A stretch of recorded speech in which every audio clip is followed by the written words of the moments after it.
Chapter 1, 14 minutes before destiny. Pain. That was the first thing Ethan Blackwood felt. A sharp, burning pain spread through his chest as if a blade had been driven straight into his heart. His breathing became erratic. His vision blurred. Then came the memory. Blood. Cold rain. A beautiful woman standing over him. Her expression was indifferent. Not angry. Not sad. Not guilty. Simply indifferent. The kind of look one would give a broken tool. You were useful while you lasted. The voice echoed inside his mind. You should be grateful. The knife twisted deeper. Agony exploded through his body. Ethan remembered everything. The betrayal. The manipulation. The years he had spent sacrificing everything for her. His money. His opportunities. His future. His trust. And in the end, his life. Darkness swallowed him. Then, his eyes snapped open. Huh. He sucked in a lungful of air. For several seconds he simply sat there. Breathing. Listening.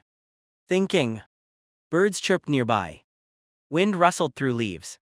The scent of wet grass filled the air. None of it belonged in a death scene. Slowly Ethan looked around. Trees. A dirt road. Morning sunlight. His pupils contracted. Something was wrong. Very wrong. The last thing he remembered was dying. So why was he here? He quickly reached into his pocket. His hand froze. The phone felt familiar. Far too familiar. It was an older model. One he hadn't used in years. A sense of unease crept into his chest. Ethan unlocked the screen. The date appeared. September 22. Year 38 of the new era. 7:46 a.m. For the first time since waking up, genuine shock appeared on his face. No way. His voice was barely a whisper. 5 years. He had gone back 5 years. Back to the day that changed everything. Back to the day of the awakening ceremony. His breathing slowed. His racing thoughts began to settle. Most people would panic. Most people would question reality. Most people would celebrate. Ethan did none of those things. Instead he analyzed. Information first. Emotions later. That was how survivors stayed alive. His eyes narrowed. September 22. 7:46 a.m. The awakening ceremony began at 8. The academy gates closed precisely at 8. Anyone who missed the ceremony lost the opportunity to awaken during the autumn equinox. And in his previous life, someone had attacked him from behind. He missed the ceremony. Missed his chance. Missed his future. Everything afterward had been a chain reaction of failure. A useless talent. A mediocre life. Years wasted chasing a woman who saw him as nothing more than a walking bank account. Then betrayal. Then death. Ethan slowly stood. His head hurt. There was dried blood near the back of his neck. Exactly as he remembered. Someone had already attacked him. The timeline was unfolding exactly as before. He checked the time again. 7:46. 14 minutes. Only 14 minutes remained before destiny locked its doors. Most people would run immediately. Ethan didn't. He closed his eyes. Breathed deeply. Then he smiled. A cold smile. A dangerous smile. Because he realized something important. He had been given a second chance. Not because he deserved it. Not because fate was kind. But because the universe had made a mistake. And Ethan intended to exploit that mistake for everything it was worth. Slowly he opened his eyes. The hesitation. The naivety. The emotional weakness.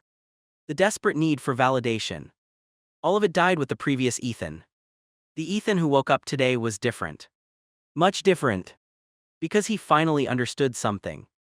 Trust was expensive. Secrets were priceless. And power. Power belonged to those who kept both. I won't make the same mistakes. His voice was calm. Certain. Absolute.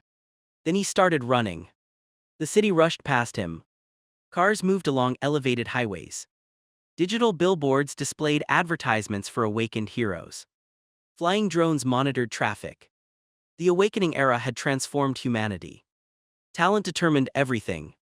status, wealth, influence, power. A single high-level talent could elevate someone from poverty to the top of society. A weak talent could condemn them to obscurity forever.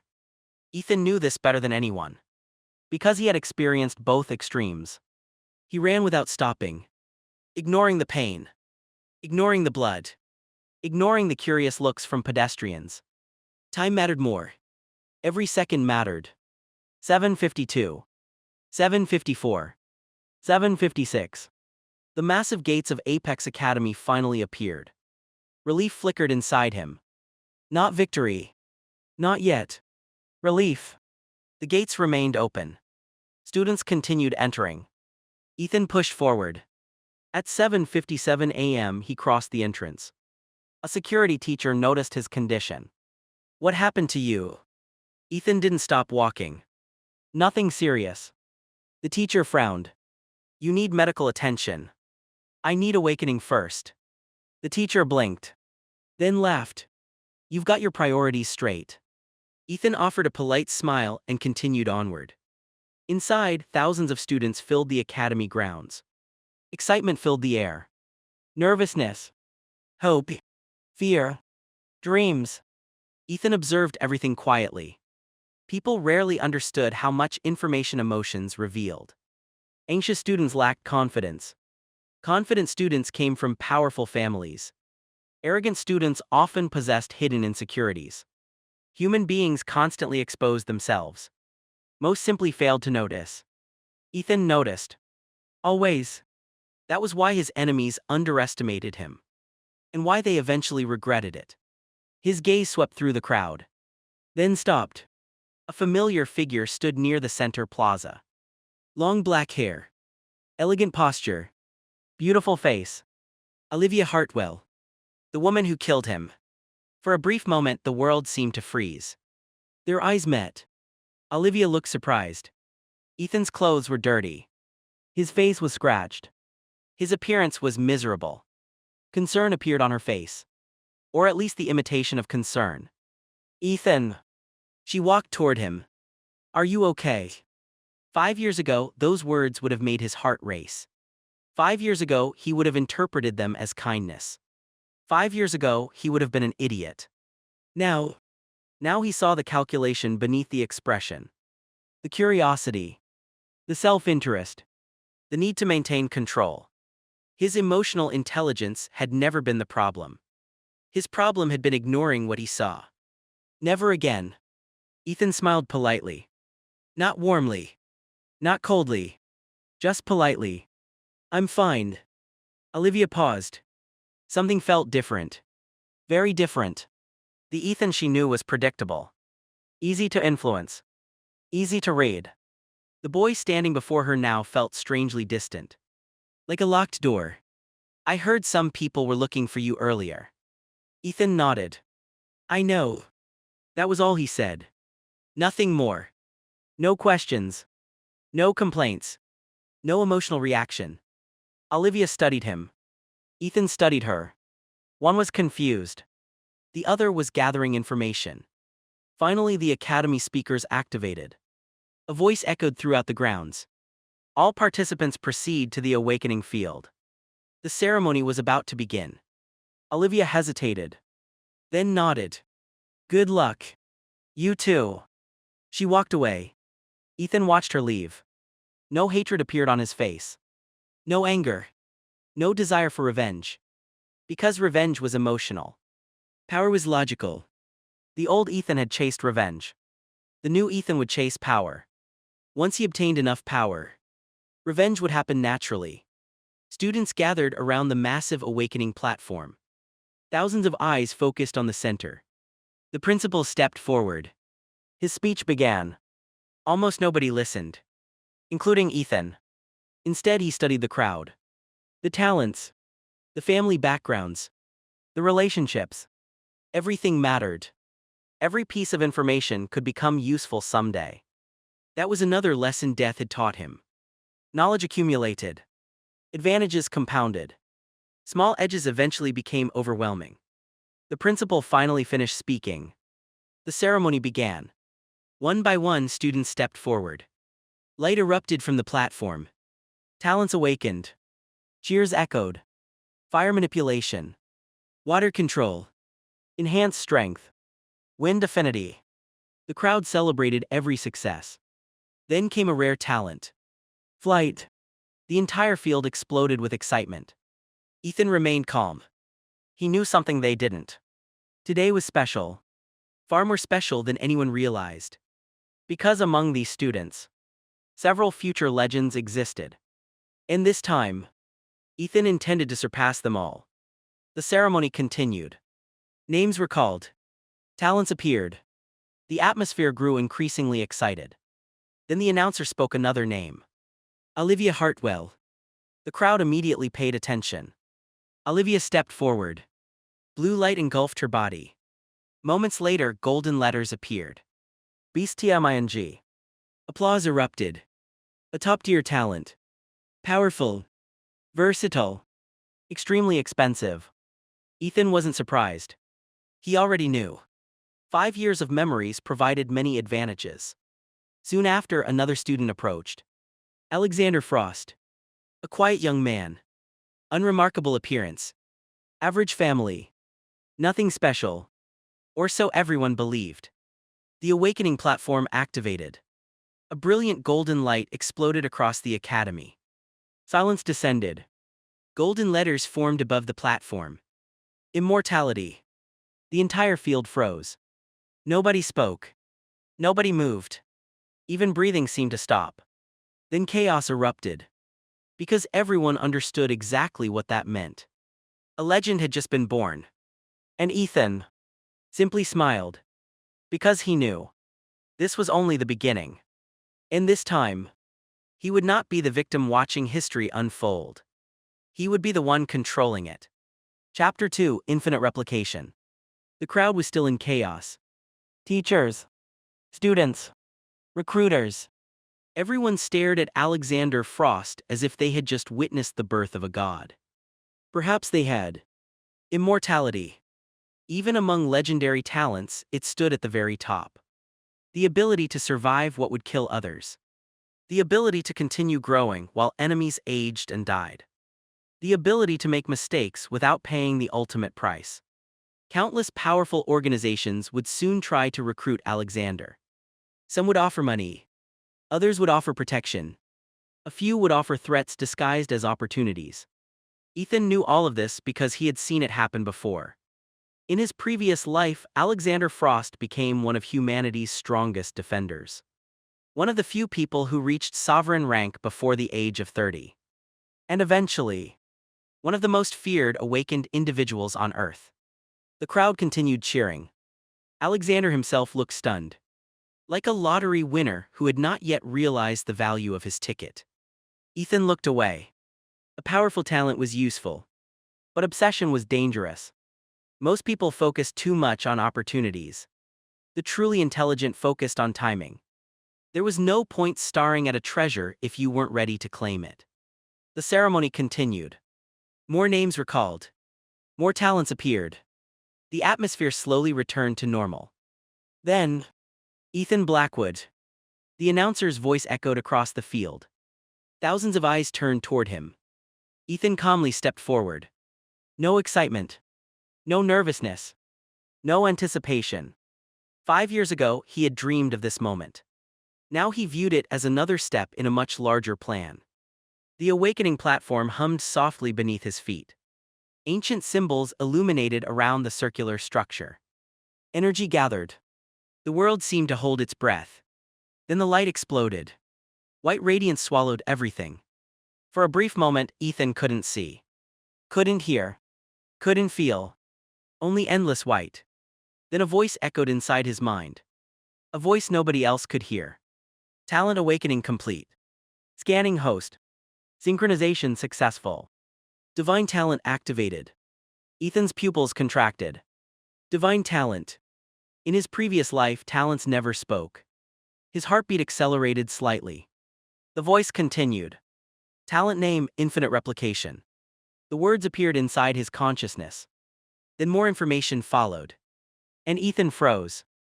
Not physically. Mentally.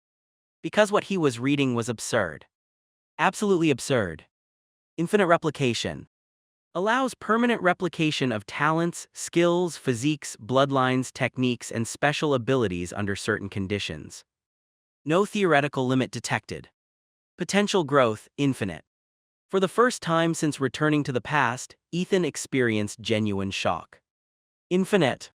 The word alone was terrifying. No limit. No ceiling. No endpoint. Every awakened individual possessed a single talent. A few rare individuals possessed dual talents. Legendary figures occasionally gained additional abilities through ancient relics. But infinite replication was different. It wasn't a talent. It was a system capable of creating monsters. No, something even worse. It created evolution itself. Ethan forced himself to remain calm. The platform's light gradually faded. Golden letters formed above him. The crowd leaned forward. Teachers squinted. Recruiters waited. Everyone wanted to know. What kind of talent would emerge after immortality? The answer appeared. Infinite replication. Silence. Complete silence. People exchanged confused looks. Nobody understood. Not even the teachers. One recruiter frowned. What exactly is that? Another shrugged. No idea. A third looked disappointed. It sounds like a support talent. The crowd quickly lost interest. Most talents had recognizable names. Fire control. Lightning affinity. Healing. Teleportation. People understood those. Infinite replication sounded vague. Unclear. Potentially useless. And what humans didn't understand, they usually underestimated.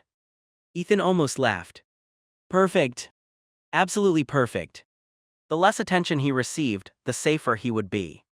The principal studied him carefully. What does your talent do? Thousands of eyes focused on Ethan. A dangerous moment. Perhaps the most dangerous moment of his entire second life. His answer would determine everything.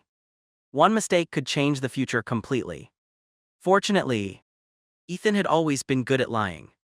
More specifically, he was good at telling believable truths.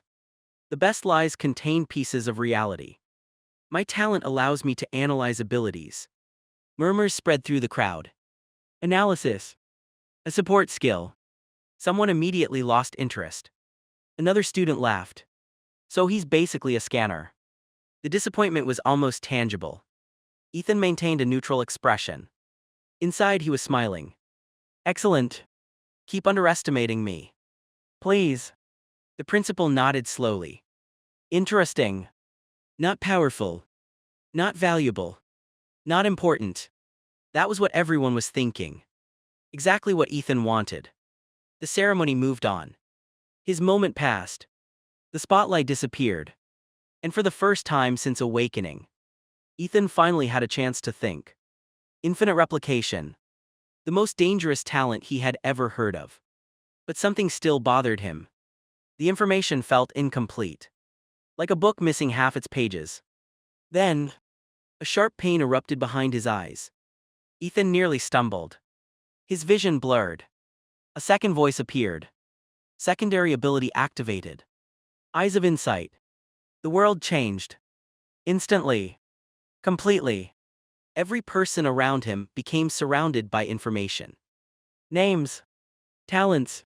Ranks. Potential. Data flooded his vision. Ethan's breath caught. Alexander Frost. Above the young man's head floated glowing golden text. Talent immortality. Current mastery 3%. Replication available. Ethan's heart skipped a beat. Replication available. He immediately looked elsewhere. Olivia Hartwell. Talent beast taming. Current mastery 5%. Replication available. Another student. Wind affinity. Replication available. Another. Enhanced strength. Replication available. Another. Flame manipulation. Replication available. Everywhere he looked. Replication available. Replication available. Replication available. The meaning became horrifyingly clear. Infinite replication wasn't limited to objects. It wasn't limited to resources. It wasn't limited to skills. It could copy talents. Divine talents. Legendary talents. Potentially every talent in existence. For several seconds, Ethan simply stood there. Motionless. Not because he was overwhelmed. Because he was calculating. If this became public, what would happen? Governments would imprison him. Corporations would own him. Religious organizations would worship him. Criminal organizations would hunt him. Powerful families would force him into marriage alliances. Scientists would dissect him. Everyone would want something. Nobody would allow him freedom. A person who could copy talents was too valuable. Too dangerous. Too unpredictable. The realization settled heavily in his mind. Then Ethan smiled. A small smile. A cold smile. The smile of a chess player who had just discovered he possessed every piece on the board. But only if he played correctly. Most people who gained power became arrogant. That was why they died. Power itself wasn't dangerous. Visibility was. The strongest assassin wasn't the one with the sharpest blade. It was the one nobody knew existed. The strongest king wasn't the one sitting on a throne. It was the one controlling the throne from the shadows. The strongest awakened individual would not be the person with the most talents. It would be the person nobody realized possessed them. That person would be Ethan Blackwood. His thoughts settled. His emotions stabilized. His future became clear. Step 1. Hide everything. Step 2. Gather information. Step 3. Copy carefully. Step 4. Grow stronger. Simple. Elegant. Efficient. A voice interrupted his thoughts. Ethan. He turned. Marcus Reed ran toward him. Brown hair. Friendly face. Endless energy. His best friend. One of the few people who had genuinely cared about him in both timelines. Marcus grinned. Dude, what happened? You look like you just discovered the meaning of life. Ethan almost laughed. In a way he had. Marcus continued. So what's infinite replication? The question hung in the air. A dangerous question. An important question. And the first real test of Ethan's new philosophy. 5 years ago, he would have explained everything. Because Marcus was his friend. Because trust felt natural. Because he was naive. Now he understood something. Trust and secrecy were not enemies. He could care about someone while still protecting himself. In fact, true intelligence required both. Ethan smiled casually. I'm still figuring it out. Technically true. Marcus nodded. Sounds complicated. It is. Another truth. Marcus laughed. Well, whatever it is, let's hope it's useful. Ethan looked toward Alexander Frost in the distance. The future sovereign. The future legend. The future owner of immortality. Then he looked at the glowing words above Alexander's head. Replication available. A calm certainty filled Ethan's heart. Useful. No. Infinite replication wasn't useful. It was terrifying. And nobody would ever know. Not until it was far too late. The ceremony ended. Students began leaving the field. Conversations filled the academy. Dreams were born. Futures were decided. New legends started their journeys. Among them walked a quiet 16-year-old boy. Unremarkable. Forgettable. Average. Exactly as Ethan intended. Because while the world celebrated talents it could see, nobody noticed the most dangerous talent had already awakened. And its owner had no intention of sharing. Ever. Chapter 3: The Greatest Secret. The ceremony ended. Students flooded out of the awakening field. Excitement filled every corner of Apex Academy. Some students celebrated. Some cried. Some immediately contacted their families. Others were already discussing which organizations would recruit them in the future. Dreams had been born. Ambitions had awakened. And amidst the noise, Ethan Blackwood quietly walked away. His expression remained calm. His thoughts were not. Because while everyone else was focused on the talents they had gained, Ethan was focused on the talent he possessed. Infinite replication. A power so dangerous that even thinking about it felt unreal. As he walked through the academy grounds, glowing information continuously appeared around him. Name Marcus Reed. Talent Iron Body. Rank Initiate. Replication available. Ethan shifted his gaze. Another student. Talent Water Affinity. Replication available. Another. Talent Enhanced Vision. Replication available. Everywhere. Thousands of talents. Thousands of possibilities. It was overwhelming. Not emotionally. Strategically. A weaker person would already be fantasizing about becoming invincible. A weaker person would immediately start collecting abilities. A weaker person would make mistakes. Ethan wasn't interested in fantasies. He was interested in results. And results came from information. Not excitement. Not greed. Information. After leaving the academy, Ethan headed toward a quiet public park several kilometers away. The place was mostly empty during weekday mornings. Exactly what he needed. A large oak tree stood near the edge of a small lake. Ethan sat beneath it, closed his eyes, and began thinking. The first rule of surviving overwhelming power was understanding it. Power without understanding was merely a slower path to death. Let's start from the beginning. He replayed everything that had happened. The awakening. The system messages. The eyes of insight. The replication indicators. Every detail mattered. Every word mattered. Infinite replication had not explained its conditions. It had only explained its possibilities. That distinction was important. Very important. Because possibilities and limitations were two different things. A talent capable of infinite growth was worthless if its conditions were impossible. Ethan slowly opened his eyes, then focused on a nearby squirrel. To his surprise, information appeared. Species Eastern Gray Squirrel. Threat level none. Replication unavailable. Interesting. Very interesting. So Eyes of Insight worked on more than humans. He continued experimenting. Birds. Dogs. Trees. Flowers. Each displayed information. Each revealed new details. Within 30 minutes, Ethan had learned several important facts. First, Eyes of Insight consumed mental energy. Second, it could analyze living organisms. Third, the detail level increased the longer he focused. Fourth, only awakened talents displayed replication markers. And fifth, not everything could be copied. That was important. Infinite replication was powerful. But not limitless. At least not yet. 3 hours later, Ethan finally returned home. The Blackwood residence was modest. A 2-story suburban house. Nothing luxurious. Nothing embarrassing. Comfortable. Stable. Normal. His parents greeted him warmly. His mother immediately noticed the injury on his neck. Ethan. She rushed forward. What happened? A small accident. His father frowned. Are you hurt badly? No. That answer wasn't entirely true. But it wasn't worth discussing. The old Ethan would have worried them. The new Ethan preferred reducing unnecessary concerns. His mother sighed. How did the awakening go? A dangerous question. Not because of his parents. Because habits formed early. The ability to maintain secrets started with small things. Not big things. Big secrets were easy.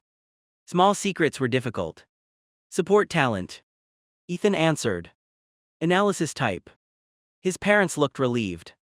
Not disappointed. Relieved. That surprised him. His father smiled. As long as you're safe and healthy. His mother nodded. Power isn't everything. Ethan remained silent. 5 years ago, he wouldn't have understood those words. Today he understood them perfectly. Power wasn't everything. But lacking power often meant losing everything. That was the difference. That night, Ethan sat alone in his bedroom. The lights were off. Only moonlight illuminated the room. His laptop displayed dozens of files. Academy records. Public databases. Competition results. Social media accounts. News archives. Information. The strongest weapon humanity had ever created. And one most people barely used. Ethan opened a profile. Alexander Frost. Age 16. Average grades. No significant social connections. No powerful family background. No notable achievements. Looking at the information, nobody would believe Alexander possessed one of the strongest talents on Earth. Which meant one thing. Opportunity. Because talent alone wasn't enough. The owner mattered. And Alexander was still inexperienced. Still vulnerable. Still growing. Ethan stared at the profile. Not with greed. Not with envy. With calculation. Immortality. If infinite replication truly worked as he suspected, then immortality should be his first target. Not because it was the strongest. Because it was the safest. An immortal person could afford mistakes. An immortal person could take risks. An immortal person could survive disasters. It was the ultimate foundation. Every great building required a foundation. Immortality would become his. Eventually. But not now. Not yet. Patience. The word echoed in his mind. Powerful people often confuse speed with efficiency. The two were not the same. A hunter who rushed scared away prey. A businessman who rushed lost money. A ruler who rushed started wars. The best opportunities belonged to those who waited. Ethan intended to wait. Midnight arrived. Most students were celebrating their awakenings. Ethan was studying. Most students were dreaming about becoming heroes. Ethan was planning. Most students were thinking weeks ahead. Ethan was thinking years ahead. That difference would eventually separate them. His eyes moved toward another file. Olivia Hartwell. A complicated expression appeared on his face. Not anger. Not sadness. Disappointment. Because 5 years ago, he genuinely loved her. Not the image. Not the fantasy. Her. At least the version he believed existed. The problem was simple. That version had never been real. Love did not blind people. People blinded themselves. Love merely provided an excuse. Ethan understood that now. His gaze moved through her profile. Powerful family. Excellent grades. Top-tier talent. Strong social influence. Nothing unusual. Nothing suspicious. Yet somehow she had manipulated him for years. Which meant the information was incomplete. And incomplete information was dangerous. A mystery worth investigating later. Not now. At exactly 1:12 a.m., a new realization struck him. His eyes widened slightly. Then he laughed. A quiet laugh. The kind that appeared when a puzzle piece finally fit. The question wasn't, how powerful is infinite replication? The real question was, what happens when infinite replication copies itself? Silence filled the room. Even Ethan felt chilled by the possibility. A talent that copied talents. Could it copy another replication talent someday? Could it evolve? Could it merge abilities? Could it improve copied powers? The possibilities were endless. And terrifying. Which only reinforced his conclusion. Nobody could ever know. Ever. Not Marcus. Not his parents. Not future allies. Not future lovers. Nobody. Humans were emotional creatures. Humans talked. Humans made mistakes. Secrets shared were secrets lost. Even loyal people could accidentally expose information. Even trustworthy people could be manipulated. The safest secret was one known by only a single person. Him. Ethan stood and walked toward the window. Moonlight illuminated the city skyline. Thousands of lights glowed in the darkness. Somewhere out there were future heroes. Future villains. Future kings. Future monsters. Most of them had no idea what destiny awaited them. But Ethan did. He remembered. He knew. And for the first time since returning to the past, his path became completely clear. No recklessness. No showing off. No unnecessary risks. No emotional decisions. Only growth.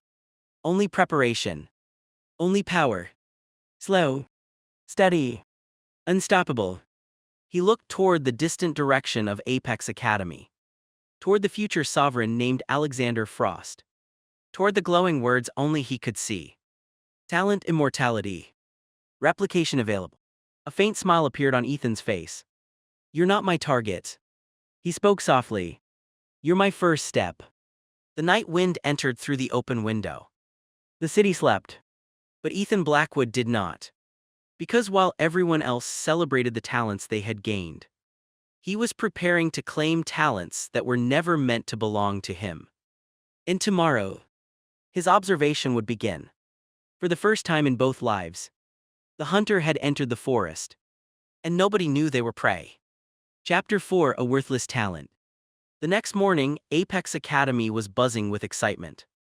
Every hallway, every classroom, every training field, every cafeteria table. The topic remained the same. Awakened talents. Students eagerly discussed their futures. Some were already being contacted by recruiters. Others had received invitations from elite training programs. A few had become overnight celebrities. Alexander Frost was one of them. The moment immortality appeared during the awakening ceremony, everything changed. Students wanted to befriend him. Teachers wanted to mentor him. Organizations wanted to recruit him. The entire academy revolved around him. Ethan wasn't surprised. Human nature rarely changed. People chased value.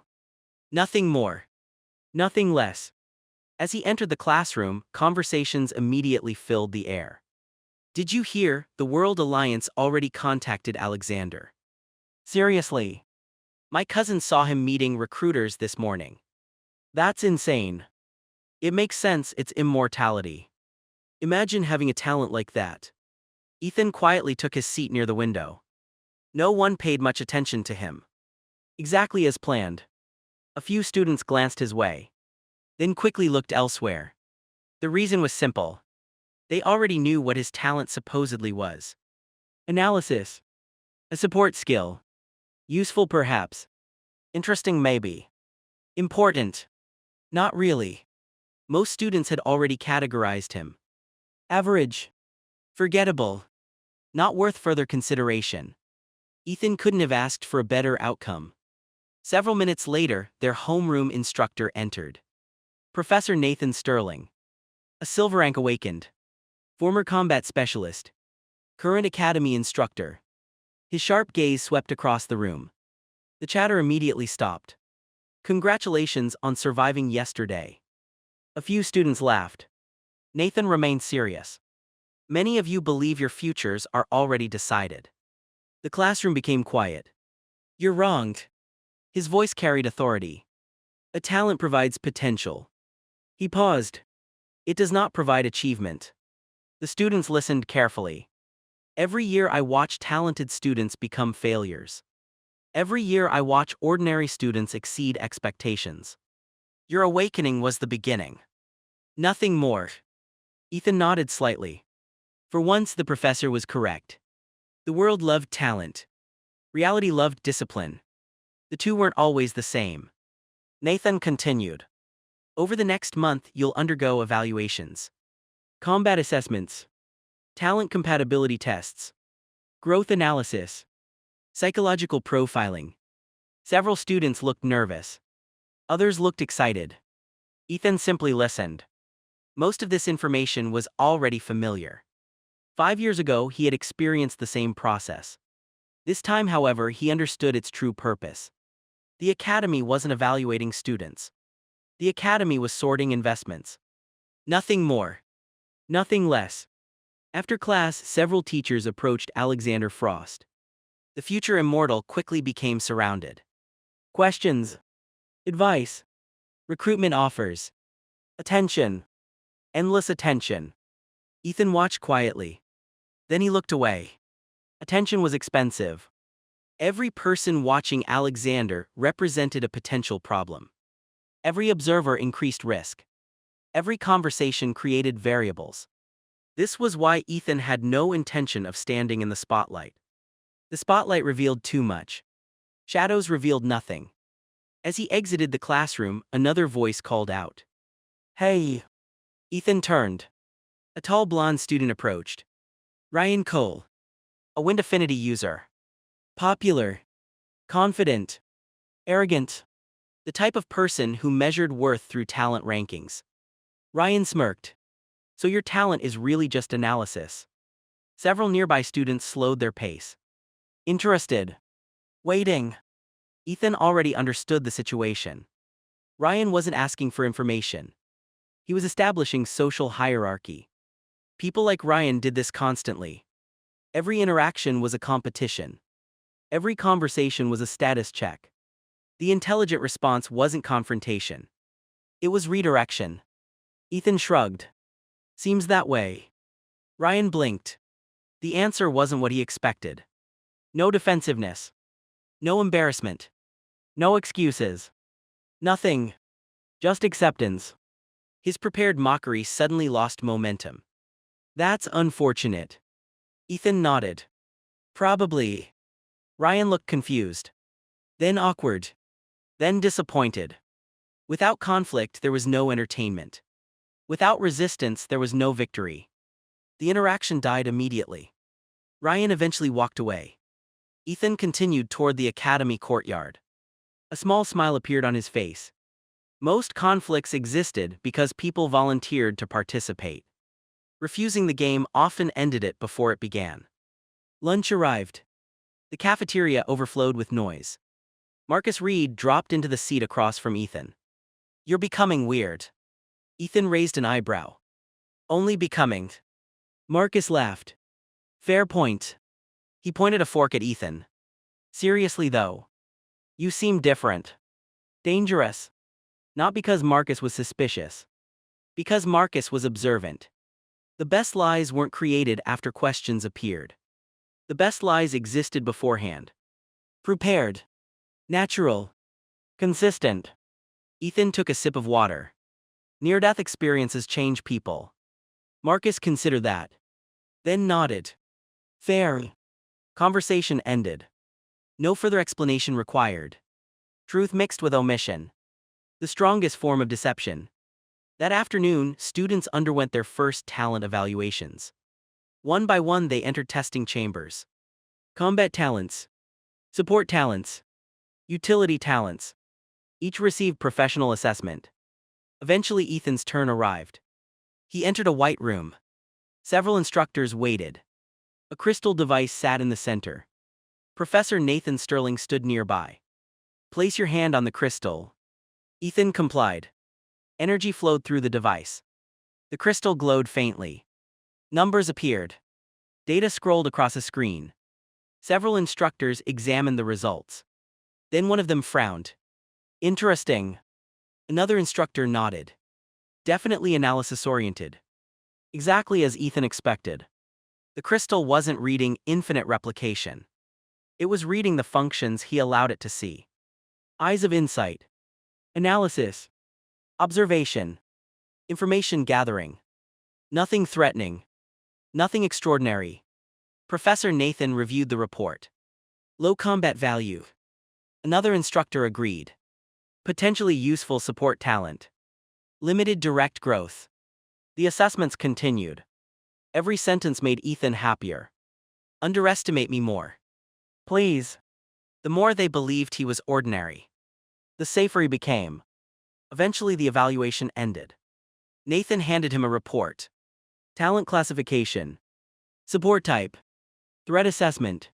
Minimal. Priority ranking. Low. Recruitment interest. Limited. Ethan almost laughed. This document was worth more than gold. Officially. Legally. Academically. He had become invisible. That evening Ethan sat alone in his room. Several academy databases remained open on his laptop.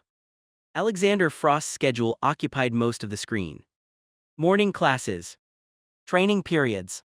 Meal times. Study sessions. Transportation routes. Every detail mattered. People underestimated routine. Yet routine governed human life. Predictability created opportunities. Opportunities created advantages. Advantages created power. Ethan wasn't planning to copy immortality tomorrow. Or next week. Or even next month. He was planning. Observing. Learning. Patience always produced better results than desperation. His eyes moved across the data. Patterns emerged. Alexander preferred eating alone. Interesting. Alexander trained after sunset. Useful. Alexander frequently visited the Eastern training grounds. Valuable. Information accumulated. Slowly. Steadily. Like pieces of a puzzle. Near midnight, Ethan stepped onto his bedroom balcony. Cool air brushed against his face. The city glowed beneath the stars. Millions of people. Millions of ambitions. Millions of secrets. And among them existed exactly one person capable of copying talents. The thought was still surreal. Infinite replication. Even now, Ethan didn't fully understand its limits. Which meant caution remained essential. The stronger a power became, the more dangerous mistakes became. A weak man could recover from carelessness. A powerful man often could not. Because powerful mistakes attracted powerful consequences. Ethan looked toward the distant lights of Apex Academy. Then he spoke softly. Visibility is weakness. The words disappeared into the night. Yet they carried absolute conviction. Most people wanted recognition. Most people wanted praise. Most people wanted the world to know their names. Ethan wanted the opposite. He wanted anonymity. Because history had taught him a simple truth. The strongest predators rarely announced themselves. And while the Academy celebrated Alexander Frost, while recruiters fought over future talents, while students competed for attention, Ethan Blackwood quietly disappeared from everyone's radar. Exactly where he wanted to be. Because a hidden blade was always more dangerous than one held in plain sight. And somewhere inside Apex Academy, the future immortal continued living his life. Completely unaware. Completely unguarded. Completely vulnerable. To the most dangerous talent ever awakened. The hunt had begun. Chapter 5: The Immortal. The first lesson Ethan Blackwood learned in both lives was simple. Power attracted attention. Attention attracted trouble. Trouble got people killed. In his previous life, he had learned that lesson too late. This time, he intended to learn from other people's mistakes. Not his own. The morning sun shone over Apex Academy's training grounds. Hundreds of first-year students gathered around the combat arena. Today was the Academy's first official combat assessment. An event designed to evaluate talent, combat instincts, and future potential. Most students were excited. Some were nervous. Others desperately hoped to impress instructors. Ethan sat quietly in the highest row of the spectator stands. His attention wasn't on the assessment. It was on the people participating. People were far more valuable than scores. Scores only revealed results. People revealed opportunities. You're not joining. A voice came from beside him. Ethan glanced sideways. Olivia Hartwell. One of the Academy's top students. Smart. Observant. A person who paid attention to details. The type Ethan preferred avoiding. I already registered. Olivia frowned. Then why are you sitting up here? Ethan looked toward the arena. Watching. Watching what? Everyone. Olivia gave him a strange look. Most students watched fights. Ethan watched people. There was a difference. The assessment began. Pairs of students entered the arena. Some displayed impressive techniques. Others displayed impressive confidence. Most displayed impressive stupidity. One student exhausted all his energy in the first 30 seconds. Another revealed his strongest technique immediately. A third spent more time talking than fighting. Predictable. The crowd cheered. The instructors took notes. Ethan continued observing. Then a familiar name appeared on the giant display. Alexander Frost. The crowd immediately became excited. He's fighting. Finally. The genius. The Academy favorite. Alexander stepped into the arena. Tall. Confident. Calm. The type of person people naturally followed. His opponent looked nervous. Understandably. The match began. Alexander moved first. Fast. Efficient. Direct. No wasted movement. No flashy techniques. No unnecessary aggression. Within 30 seconds, his opponent landed a lucky strike. A blade sliced across Alexander's shoulder. The wound looked serious. Blood immediately appeared. The crowd reacted. Alexander didn't. The injury healed. Not slowly. Not partially. Completely. The arena fell silent. Ethan leaned forward slightly. Now that was worth watching. A notification suddenly appeared. Talent detected. Immortality. Compatibility extremely high. Ethan's heartbeat remained steady. Internally, however, his attention sharpened immediately. Immortality. Not enhanced healing. Not regeneration. Immortality. The difference was enormous. Alexander finished the match moments later. The crowd exploded into applause. Students stared with admiration. Instructors nodded approvingly. Ethan saw something different. Value. An ability capable of removing one of humanity's greatest weaknesses. Death. Now that was useful. The rest of the assessment became background noise. His thoughts focused entirely on Alexander Frost. Immortality. How did it work? What were its limits? How quickly could it heal? Could it regrow limbs? Could it restore organs? Could it resist poison? Disease. Aging. Questions. Important questions. Questions worth answering. Later that afternoon, Ethan sat beneath a tree overlooking one of the academy's training fields. Alexander trained alone. Exactly as expected. Talented people rarely became strong through talent alone. They trained. Repeatedly. Relentlessly. Alexander drew a combat blade. Then slashed his own arm. Blood appeared. The wound healed. Again. Alexander repeated the process. Over and over. Testing limits. Improving control. Understanding his own talent. Ethan watched carefully. Most people would find the scene disturbing. Ethan found it educational. A notification appeared. Understanding progress, 15%. Good. Far better than guessing. Several days passed. Ethan's routine changed. Classes. Training. Observation. Not obsession. Efficiency. He watched Alexander during combat exercises. Training sessions. Recovery periods. Mission simulations. Patterns emerged. Immortality consumed energy. Not much, but enough to matter. Severe injuries healed slower than minor injuries. Mental exhaustion affected regeneration speed. Large-scale healing demanded additional stamina. Weaknesses. Every ability had weaknesses. Finding them mattered. A week later, another notification appeared. Understanding progress, 32%. Good. Much faster than expected. The academy, meanwhile, continued operating normally. Students formed friendships. Groups appeared.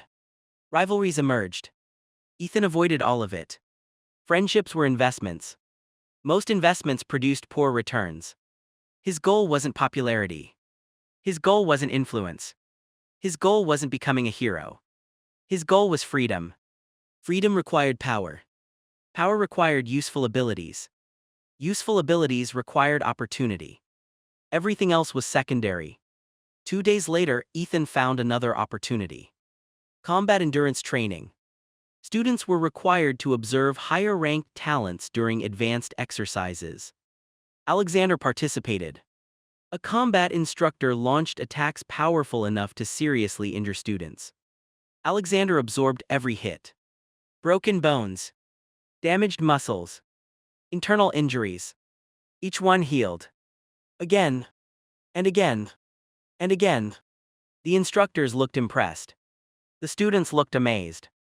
Ethan looked thoughtful. Immortality wasn't invincibility. Alexander still felt pain. Still suffered damage. Still consumed energy. The ability prevented death. Not suffering. Useful information. A notification appeared. Understanding progress, 51%. Halfway. Better than expected. That evening, Ethan called home. His mother answered immediately. Have you been eating properly? The same question every time. Yes. Don't lie. Ethan laughed softly. Only his parents could produce reactions nobody else ever saw. His father joined the call. "When are you visiting?" "Soon." "Good." The conversation lasted only 10 minutes. Yet Ethan's mood improved afterward. Power, money, abilities. Everything ultimately led back to one purpose: protecting the people who actually mattered. Everyone else could take care of themselves. The following week, an announcement spread throughout Apex Academy. The Wilderness Examination. A large-scale survival exercise. Dangerous. Valuable. Mandatory. Students immediately began preparing. Ethan barely paid attention. His focus remained elsewhere. Alexander Frost stood on a distant training field, healing from another injury. A golden notification appeared. Understanding progress, 70%. Ethan smiled faintly. 70%. The wilderness examination would begin in 3 days. And if things continued at this pace, immortality would soon become his first copied talent. Not because he admired Alexander. Not because he wanted to become friends. Not because he cared about heroes. Because immortality was useful. And useful things belonged in his collection. The future was approaching. And Ethan intended to profit from it. Chapter 6, First Replication. 3 days later, the wilderness examination began. More than 300 first-year students gathered at the Academy's northern transport station before sunrise. Excitement filled the air. Students discussed strategies, formed temporary teams, shared rumors about the examination. Ethan ignored all of it. He sat quietly near a window inside the transport vehicle while reviewing the map provided by the Academy. The wilderness examination wasn't important. What mattered was Alexander Frost. More specifically, immortality. The convoy entered the verdant wilderness shortly after sunrise. Towering trees stretched across the horizon. Ancient forests. Rocky cliffs. Hidden rivers. Dangerous beasts. The Academy had transformed the region into a training ground decades ago. Students were expected to survive for 7 days. Hunt beasts. Gather resources. Complete objectives. Return alive. Simple. At least on paper. The moment students were released into the wilderness, chaos began. Groups formed. Alliances appeared. Arguments erupted. Several students immediately ran toward high-value objective zones. Others searched for easier targets. Ethan headed in the opposite direction. Away from everyone. Away from the crowds. Away from trouble. People attracted problems. Beasts attracted money. The choice was obvious. By noon, Ethan had already killed 2 ironfang boars. Their tusks alone would sell for a respectable amount. Not enough to change his life. But a start. As he collected materials, a familiar notification appeared. Target Alexander Frost. Understanding progress, 81%. Good. Very good. Apparently, the wilderness environment provided new opportunities. Alexander's talent was being pushed harder than usual, which revealed more information. Ethan adjusted his direction. Not directly toward Alexander. That would be stupid. Just close enough to observe. Far enough to remain unnoticed. Several hours later, he finally found what he was looking for. A battle. Alexander stood in a clearing surrounded by 6 stone-hide wolves. Dangerous beasts. Vast. Aggressive. Powerful enough to threaten most first-year students. Alexander charged. The wolves attacked. The battle exploded into motion. One wolf bit into his shoulder. Another clawed across his chest. A third slammed him into a tree. Injuries appeared. Then vanished. Again. And again. And again. Ethan watched from a distant hillside. Not the healing. He already understood the healing. He watched the energy flow. The activation conditions. The recovery mechanisms. The limits. The final missing pieces. A notification appeared. Understanding progress, 100%. Immediately followed by another. Replication available. Talent immortality. Copy. Ethan didn't hesitate. Yes. The world froze. For a fraction of a second. Nothing dramatic. No endless darkness. No emotional memories. No grand ceremony. Just information. Pure information. Then it ended. Reality returned. Talent acquired immortality. Synchronization 1%. Done. Ethan smiled. This was how power should be acquired. Quickly. Efficiently. Without drama. Alexander never noticed. Nobody noticed. Perfect. Ethan immediately turned away. His objective was complete. Remaining nearby only increased risk. The examination could continue without him. As he moved deeper into the forest, a distant explosion echoed through the wilderness. Boom! Students froze. Birds scattered. Beasts fled. A second explosion followed. Then a third. Ethan stopped. Not because he cared. Because unexpected events often created opportunities. He climbed a nearby ridge and looked toward the northern mountains. A massive portal had appeared. Dark energy poured into the sky. Monsters emerged in large numbers. Students panicked. Instructors rushed toward the battlefield. The situation deteriorated rapidly. Then another figure appeared. Lucas Graves. Shadows erupted around him. Living darkness spread across the battlefield. Monsters disappeared. Torn apart by black tendrils. Ethan's eyes narrowed. Now that was valuable. Far more valuable than the portal itself. A notification appeared. New talent detected. Shadow Dominion. Potential rating, legendary. Ethan immediately lost interest in the battle. Monsters. Heroes. Academy emergencies. None of those things mattered. A new talent had appeared. A legendary one. That was worth his attention. The portal battle continued in the distance. Alexander fought. Lucas fought. Instructors fought. Ethan left. Completely. The battle had nothing to do with him. Instead, he spent the next several hours hunting beasts on the outer edge of the wilderness. Far away from the chaos. Far away from the idiots rushing toward danger. By sunset, he had accumulated materials from 3 ironfang boars, 2 stone-eyed wolves, 1 silverfang panther. A profitable day. Much more profitable than playing hero. While other students discussed the attack, Ethan sat beneath a tree and calculated numbers. Current material value. Approximately 78,000 credits. Not enough. But far better than yesterday. A notification appeared. Immortality synchronization, 3%. Another good result. Immortality would continue improving naturally. No special effort required. The academy eventually sounded an emergency recall. All students were ordered to return. The examination had officially ended. As transport vehicles carried students back toward Apex Academy, conversations filled the cabin. The portal was terrifying. Alexander saved dozens of people. Lucas Graves is a monster. The instructors looked terrified. Ethan looked out the window. Ignoring all of it. Alexander Frost. Immortality. Completed. New target. Lucas Graves. Shadow Dominion. A faint smile appeared. The next ability looked even better than the first. And if everything went according to plan, he would acquire it before the month ended. Chapter 7: The Boy of Shadows. Apex Academy returned to normal 3 days after the wilderness examination. At least on the surface. Students still talked about the portal attack.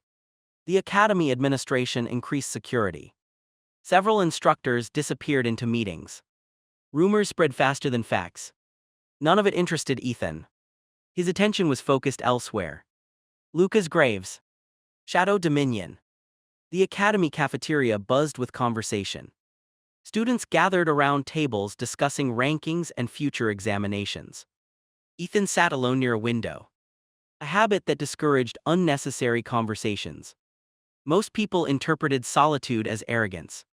Ethan preferred that. Arrogant people were left alone. Friendly people attracted problems. A notification appeared. Target Lucas Graves. Shadow Dominion. Understanding progress, 0%. Good. A clean beginning. Unlike immortality, Shadow Dominion couldn't be analyzed through public training exercises. Lucas rarely participated fully in class, rarely displayed his ability, rarely interacted with anyone. A cautious person. Ethan approved. Cautious people lived longer. The challenge wasn't copying Shadow Dominion. The challenge was finding opportunities to observe it. 3 days later, Ethan found one. Lucas left the academy after sunset. Alone. As usual. Most students returned to dormitories. Some visited entertainment districts. Others trained. Lucas headed toward the industrial outskirts beyond the city. Ethan followed. Not closely. Not carelessly. 100 meters. Then 200. Then 3. Always outside perception range. Always hidden. By the time they reached the abandoned industrial district, darkness covered the city. Old factories stood like rusted skeletons. Broken windows. Collapsed walls. Empty warehouses. The perfect place for someone with secrets. Lucas entered a large warehouse. Ethan climbed onto a nearby rooftop. Then activated Eyes of Insight. The warehouse interior appeared within his vision.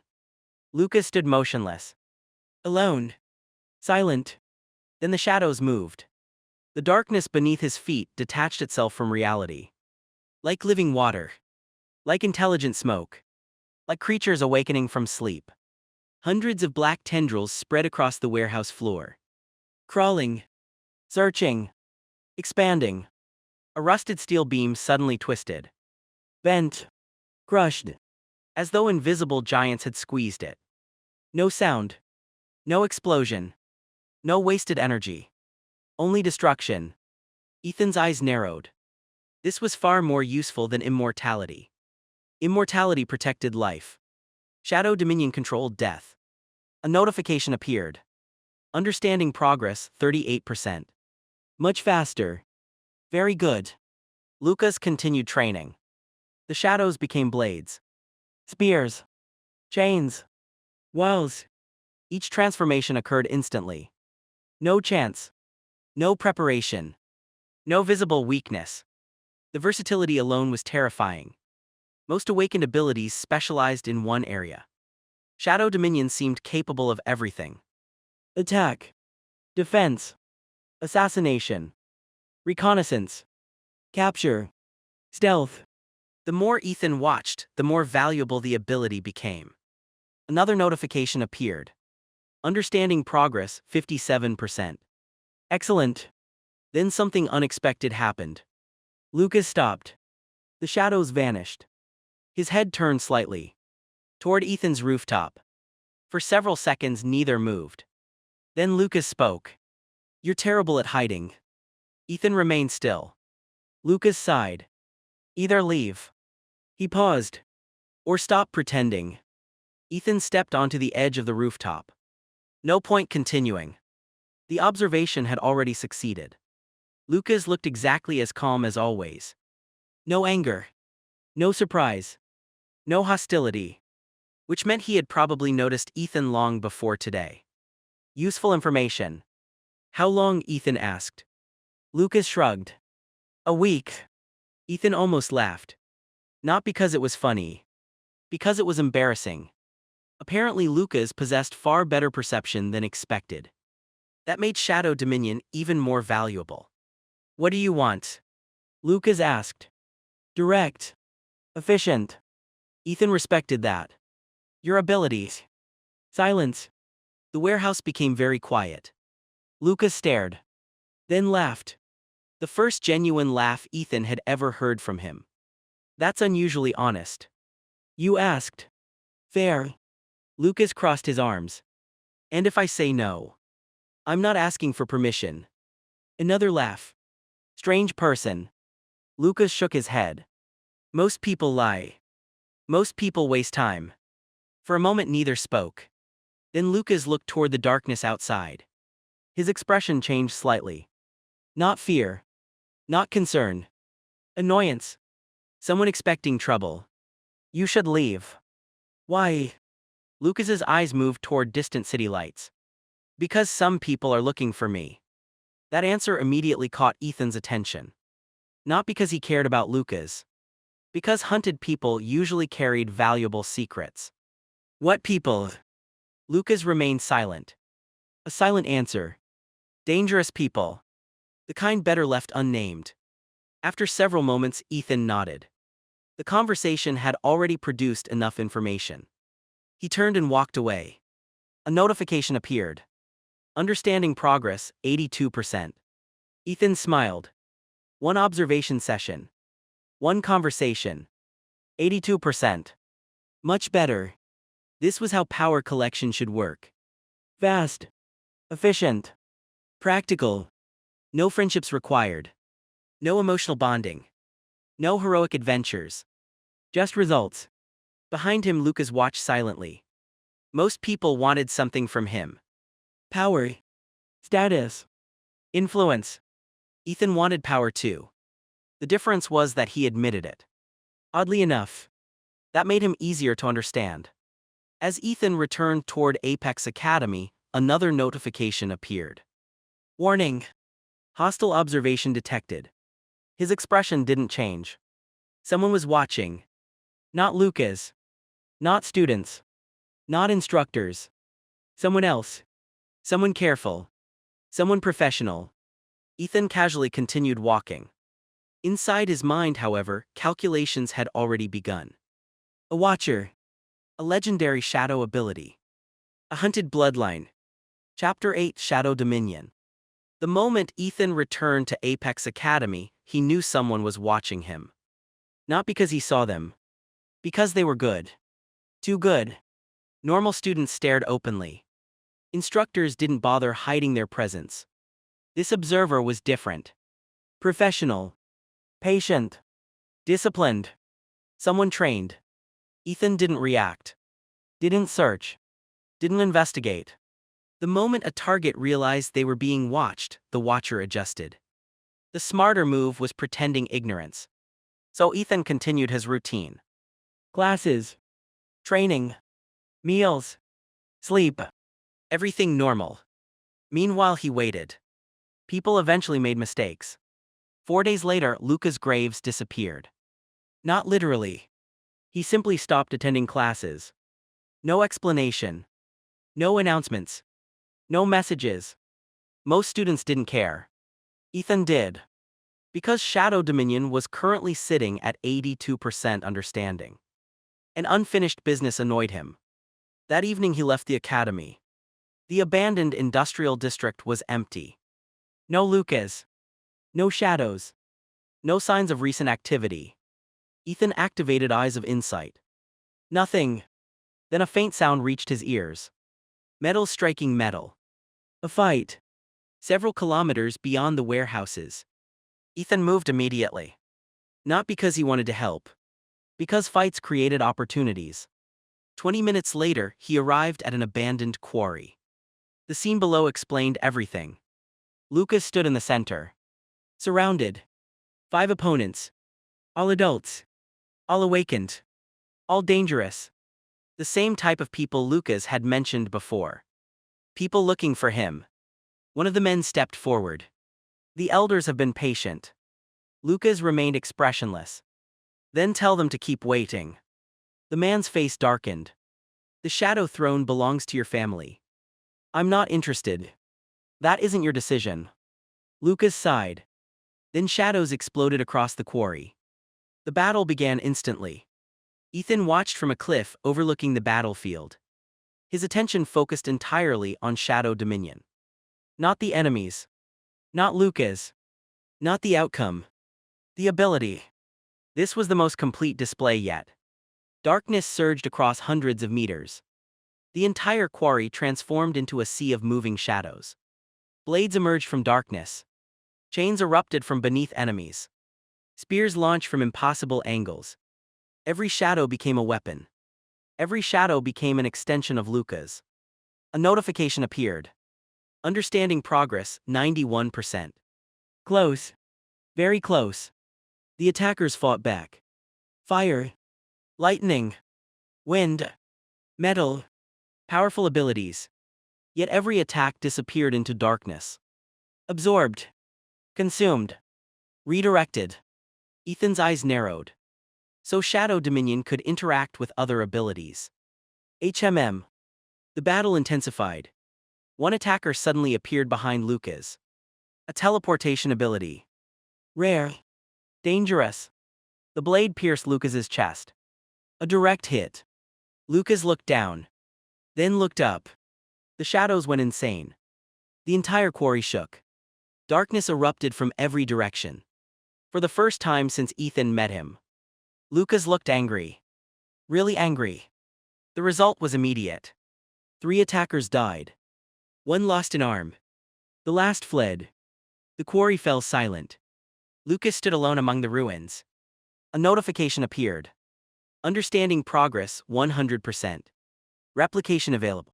Finally, Ethan selected yes without hesitation. The world darkened. Not completely. Just enough.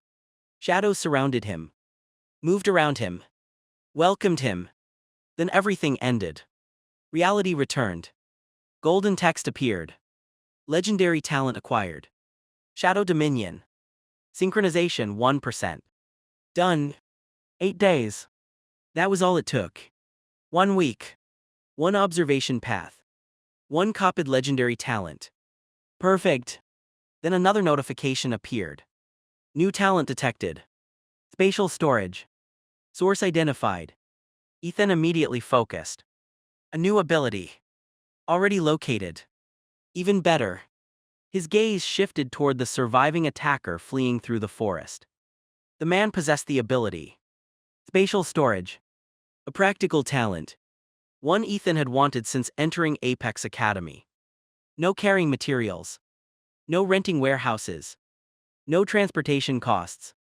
An ability worth acquiring. The man disappeared into the darkness.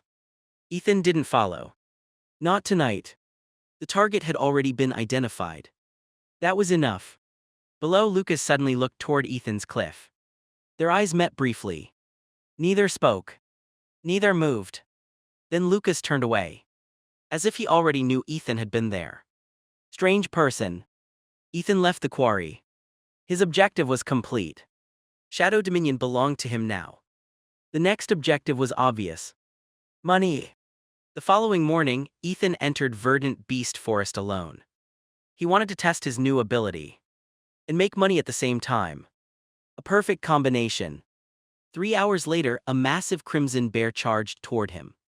A beast powerful enough to challenge second-year students. The bear roared. Shadow Dominion answered.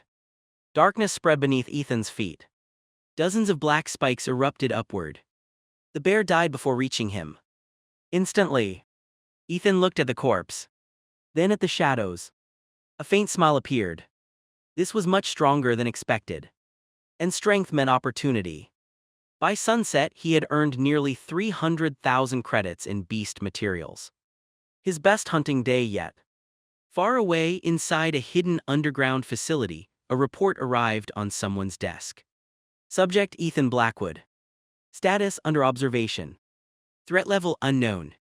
The man reading the report smiled. Keep watching. The boy is becoming interesting. Across the city, Ethan suddenly sneezed. Then continued counting beast materials. Whoever was watching him would eventually become a problem. And Ethan had never liked problems. Chapter 9 First Fortune. Money was honest. People lied. Money didn't. That was one of Ethan Blackwood's favorite truths. A beast core was worth exactly what the market paid for it. A beast hide had a fixed value. A monster's fangs didn't suddenly become worthless because someone changed their opinion. Money followed rules. People rarely did. The morning after obtaining Shadow Dominion, Ethan stood at the entrance of Verdant Beast Forest. A large backpack rested on his shoulder. A combat blade hung from his waist. His academy uniform had been replaced by practical hunting clothes. Dark colors. Durable fabric. Nothing flashy. Nothing memorable. The forest stretched endlessly before him. Thousands of beasts. Thousands of opportunities. Thousands of credits waiting to be collected. A smile appeared. This was better than sitting inside a classroom. The deeper Ethan entered the forest, the quieter everything became. Birdsong faded. Human voices disappeared. Only nature remained. An hour later, his first target appeared. A razorback boar. Nearly 3 meters long. Covered in thick armor-like hide. Worth around 15,000 credits. The beast noticed him. Charged immediately. Predictable. Shadow Dominion activated. Darkness spread beneath Ethan's feet. Black spikes erupted from the ground. The boar died before completing 3 steps. The entire fight lasted less than 2 seconds. Ethan nodded. Very efficient. He collected the materials and continued forward. By midday he had killed 4 razorback boars, 3 ironfang wolves, 2 stone-eyed lizards. Nearly 100,000 credits. A good start. The real surprise came later. Near sunset, eyes of insight detected something unusual. A silver-tusked tyrant. Ethan immediately stopped moving. Even experienced hunters avoided fighting them alone. The beast stood nearly 5 meters tall. Its tusks resembled sharpened spears. Its hide could resist conventional weapons. Its core alone sold for hundreds of thousands of credits. A dangerous opponent. A valuable opponent. Ethan chose valuable. The giant beast charged. The ground trembled. Trees shattered. Birds exploded into flight. Shadow Dominion surged outward. Hundreds of shadow tendrils wrapped around the beast. Restraining. Binding. Crushing. The silver-tusked tyrant roared. The shadows tightened. Bones cracked. The roar ended. Silence returned. Ethan stared at the enormous corpse. 300,000 credits. Maybe more. Now that felt productive. As night approached, Ethan found a secluded cave. He stored his materials, started a small fire, and reviewed his earnings. Current value. Approximately 470,000 credits. One day. Nearly 500,000. No academy scholarship could compete with that. His parents' house mortgage could be paid off within months. Perhaps weeks. The thought improved his mood. The next morning he hunted again. And again the following day. His routine became simple. Wake up. Track beasts. Kill beasts. Collect materials. Earn money. Sleep. Repeat. No academy politics. No rankings. No pointless drama. Just results. 5 days later, Ethan finally returned to civilization. The cargo truck transporting hunting materials arrived at the largest beast material market in the city. Merchants immediately became interested. The quantity alone attracted attention. One merchant examined a silver-tusked tyrant core. His eyes widened. Where did you get this? Hunting. The merchant laughed. Obviously. Ethan remained silent. Eventually negotiations ended. Several hours later, his account balance updated. 1,287,000 credits. Ethan stared at the number. For a few moments he simply looked. Not because it was shocking. Because it represented progress. Real progress. His family's entire financial situation had changed. Not eventually. Not someday. Today. The first thing he did wasn't buying equipment. It wasn't upgrading weapons. It wasn't investing. He called home. His mother answered. Ethan. I'm sending money. A pause. What? Use it. Ethan, where did you? Hunting. Another pause. His mother clearly didn't believe that answer. Neither would most people. But she also knew Ethan wouldn't explain further. Be careful. The concern in her voice remained unchanged. Whether he had 10 credits or 10 million. His mother worried exactly the same amount. Some things never changed. That night, Ethan returned to Apex Academy. Students still talked about examinations, rankings, future careers. Ethan talked to nobody. His account now contained over 1 million credits. That mattered more. Unfortunately, success attracted attention. 3 days later, trouble arrived. Ethan noticed them immediately. 4 hunters. Experienced. Armed. Watching him. Not academy students. Professional hunters. The type of people who earned money through violence. Their eyes followed him through the market district. One of them eventually approached. A large man with numerous scars. Young. Ethan looked up. The hunter smiled. A predator's smile. Not friendly. Not genuine. Greedy. I hear you've been very successful lately. There it was. The real reason. Money. Always money. Ethan remained calm. Congratulations. The hunter blinked. What? You discovered why you're following me. The smile slowly disappeared. The other hunters moved closer. The atmosphere became tense. The scarred hunter leaned forward. Listen carefully. Ethan listened. Verdant forest belongs to everyone. A lie. Young hunters should share opportunities. Another lie. We can help each other. The biggest lie yet. Ethan almost laughed. People always wrapped greed in prettier words. The meaning never changed. The hunter wanted money. A lot of it. Ethan stood. The hunter smiled again, thinking negotiations were working. Then Ethan spoke. If you're planning robbery, just say robbery. Silence. The hunter's expression darkened. Ethan continued. Using words like cooperation doesn't make you less pathetic. The surrounding hunters froze. The scarred man's smile vanished completely. Good. Now everyone understood the situation. No pretending. No lies. No wasted time. Exactly how Ethan preferred things. Unfortunately for them, they had chosen the wrong target. And Ethan was already beginning to think about solutions. Permanent solutions. Chapter 10. Dead men cause fewer problems. Ethan disliked greedy people. Not because they were greedy. Everyone wanted something. Money. Power. Status. Comfort. Greed itself wasn't the problem. The problem was when greedy people targeted him. The four hunters followed him for the rest of the afternoon. Poorly experienced hunters. Inexperienced stalkers. They weren't trying to hide. They were trying to intimidate. A common mistake. Most people became nervous when they realized they were being watched. Ethan became cautious. There was a difference. That evening he left the city through the eastern gate. The hunters followed. Exactly as expected.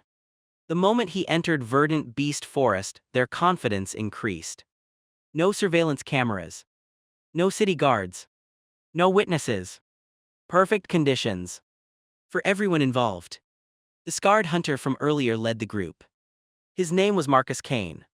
A veteran hunter with 15 years of experience. 3 assault talents. 1 defensive talent. A respectable combat record. Eyes of insight displayed everything. Strength. Weaknesses. Behavior patterns. Likely decisions. Information appeared like a report. Useful. The hunters followed Ethan nearly 5 kilometers into the forest. Far enough. Ethan finally stopped. The forest was quiet. Dark. Empty. The scarred hunter smiled. Smart kid. Ethan said nothing. You understand the situation. No. Marcus frowned. No. Ethan looked around. I was checking the area. The hunter blinked. Checking what? Ethan's gaze swept across the forest. Witnesses. Silence. The other 3 hunters exchanged looks. Then they laughed. A genuine laugh.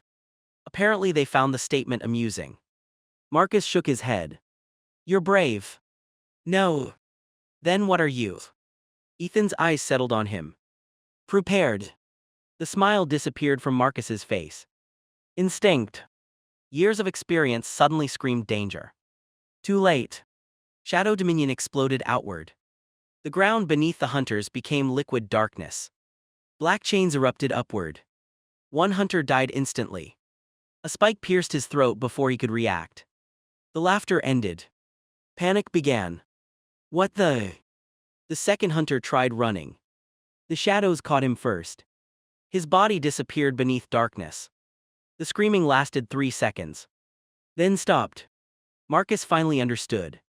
This wasn't a rich student. This wasn't prey. This was a monster pretending to be prey. Kill him. The remaining hunters activated their talents. Fire. Enhanced strength. Wind manipulation. Powerful abilities. Against ordinary opponents, Ethan wasn't ordinary. Eyes of Insight predicted every movement, every attack, every decision. The battle became predictable. Fire surged forward. Shadow walls blocked it. The strong hunter charged. Shadow spikes emerged beneath his feet. The man died before reaching Ethan. Only Marcus remained. The veteran hunter retreated immediately. Good decision. The smartest one he had made all day. Unfortunately, smart decisions sometimes arrive too late. Marcus sprinted through the forest. Branches shattered behind him. Leaves exploded into the air. His heart pounded. Years of experience told him one thing. Run. Forget the money. Forget the pride. Forget everything. Just survive. Then a voice appeared behind him. You should have stayed in the city. Marcus froze. Ethan stood ahead, blocking the path. Impossible. Marcus had been running at full speed. How? The answer didn't matter. The result did. Marcus activated every talent he possessed. A desperate attack. A final attack. Shadow Dominion swallowed it. Completely. The darkness surged forward. Marcus Kane died without another word. The forest became silent. Once again, Ethan stood among 4 corpses. No excitement. No satisfaction. No guilt. Only results. The hunters had made their choice. Now he would profit from it. He searched the bodies. Credits. Weapons. Equipment. Maps. Communication devices. Useful items. Especially the credits. Total value. Approximately 340,000 credits. Not bad. The hunters had effectively paid him for the inconvenience. A fair arrangement. After removing all evidence, Ethan continued deeper into the forest. The incident was already over in his mind. Dead enemies required no additional attention. Living enemies multiplied. A lesson many people learned too late. The following morning, Eyes of Insight detected something unusual. A beast. A very valuable beast. Far stronger than anything Ethan had encountered previously.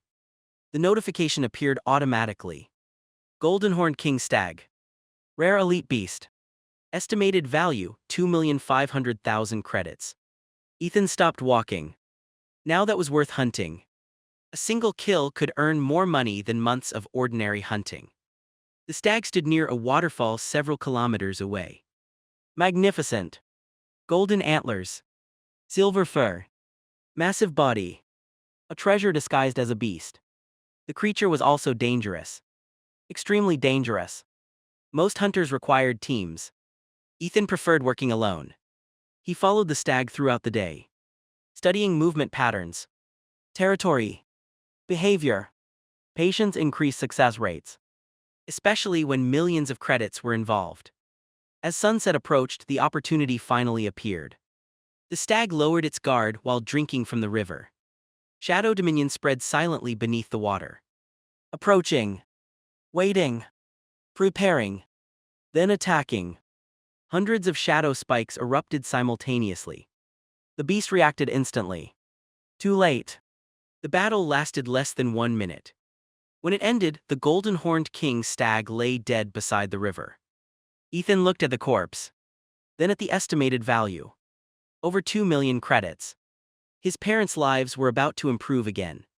Far away, hidden among distant trees, another person watched the scene unfold. A young woman. Silver hair. Blue eyes. An academy uniform. She stared at the dead elite beast. Then at Ethan. Her expression contained disbelief. Who exactly are you? Because no first-year student should have been capable of that. Not even close. And for the first time, someone had witnessed a small piece of Ethan's true strength. Chapter 11, First Millionaire.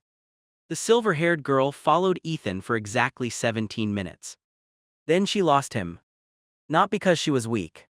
Not because she was careless. Because Ethan knew he was being followed. The moment she entered Eyes of Insight's detection range, her existence became obvious. Name Sophia Vale. Age 18. Academy year, first year. Threat level, low. A student. Nothing more. Ethan had no interest in meeting her. No interest in explaining himself. No interest in making friends. So he simply disappeared. Shadow Dominion swallowed his presence. When Sophia finally reached the waterfall where the golden-horned king stag had died, she found nothing. No Ethan. No beast. No clues. Only a battlefield. The girl stared silently. A beast worth millions had vanished, along with the student who killed it. Sophia frowned. Who are you? The question remained unanswered. Several kilometers away, Ethan moved through the forest carrying enough wealth to change his family's future. The golden-horned king stag occupied most of his backpack, which created a new problem. Transportation. The beast was too valuable. Too large. Too noticeable. A storage ability would solve everything. The thought returned once again. Spatial storage. A talent worth obtaining. Unfortunately, finding the owner would take time. For now, he would settle for profit. The following morning, Ethan arrived at Blackstone Market, the largest beast material trading hub in the region. Merchants filled the streets. Hunters negotiated prices. Transport companies moved cargo. Money changed hands everywhere. Ethan liked places like this. Nobody cared about status. Only value. The golden-horned king stag immediately caused a sensation. 3 merchants began arguing before negotiations even started. A 4th attempted to buy the entire carcass immediately. A 5th offered exclusive contracts. Ethan ignored all of them. Competition increased prices. That was basic business. 2 hours later, negotiations ended. His account updated. Current balance, 4,382,000 credits. Ethan stared at the number. 4 million. At the start of the semester, his family had worried about mortgage payments. Now he could buy their house outright. A pleasant improvement. His phone rang. Mother. Ethan answered immediately. Hello. Silence. Then his mother's voice arrived. Ethan. A dangerous tone. The kind mothers used when they already knew something. Yes. Why is there 3 million credits in our account? Good question. One Ethan had expected. Hunting. Silence. Longer silence. Then, try again. Ethan smiled. His mother knew him too well. It was legal. That wasn't my question. It was hunting. Another pause. Then a sigh. His mother gave up. As expected. After all, she wasn't actually angry. Just worried. A problem Ethan intended to solve eventually. Preferably after becoming powerful enough that nobody could threaten them. The conversation ended several minutes later. His father sent a message immediately afterward. Your mother is still suspicious. A second message followed. Good work. Ethan laughed. His father had always understood him better. The market trip should have ended there. Instead, fate delivered another opportunity. The kind Ethan never ignored. A merchant screamed. People turned. Several armed men had appeared near the central plaza. Not thieves. Not hunters. Debt collectors. A common sight. They surrounded an elderly merchant. The old man looked terrified. A younger man stood beside him. Perhaps his grandson. The collectors demanded payment. Most people watched. Nobody intervened. Normal. Not Ethan's problem. He started walking away. Then Eyes of Insight activated. Automatically. A golden notification appeared. Talent detected. Spatial storage. Owner identified. Ethan stopped. Immediately. His gaze shifted toward the younger man standing beside the old merchant. 20 years old. Thin build. Average appearance. Nothing special. Except for one thing. A hidden ability. The exact ability Ethan wanted. Spatial storage. A rare talent capable of creating dimensional storage space. Perfect for hunters. Perfect for merchants. Perfect for Ethan. The old man finally collapsed under pressure. The debt collectors laughed. The younger man clenched his fists. Helpless. Angry. Desperate. Ethan observed quietly. Not because he cared. Because opportunities required information. The young man eventually shouted, "Leave my grandfather alone." A mistake. One of the collectors punched him. The crowd remained silent. The young man hit the ground. Blood appeared. The old merchant begged. The collectors continued laughing. Ethan watched everything. Then opened a small information screen. Name: Daniel Mercer. Talent: spatial storage. Synchronization potential: extremely high. There it was. His next target. A far more important discovery than the market dispute itself. The debt collectors could continue being idiots. Ethan didn't care. Daniel Mercer mattered. Spatial storage mattered. Everything else was background noise. As the crowd dispersed, Ethan quietly followed Daniel and his grandfather. A new hunt had begun. And unlike beasts, humans were often easier to understand. Chapter 12: Spatial Storage. Ethan spent the next 3 days observing Daniel Mercer. Not constantly. Not obsessively. Just enough. The goal wasn't friendship. The goal wasn't trust.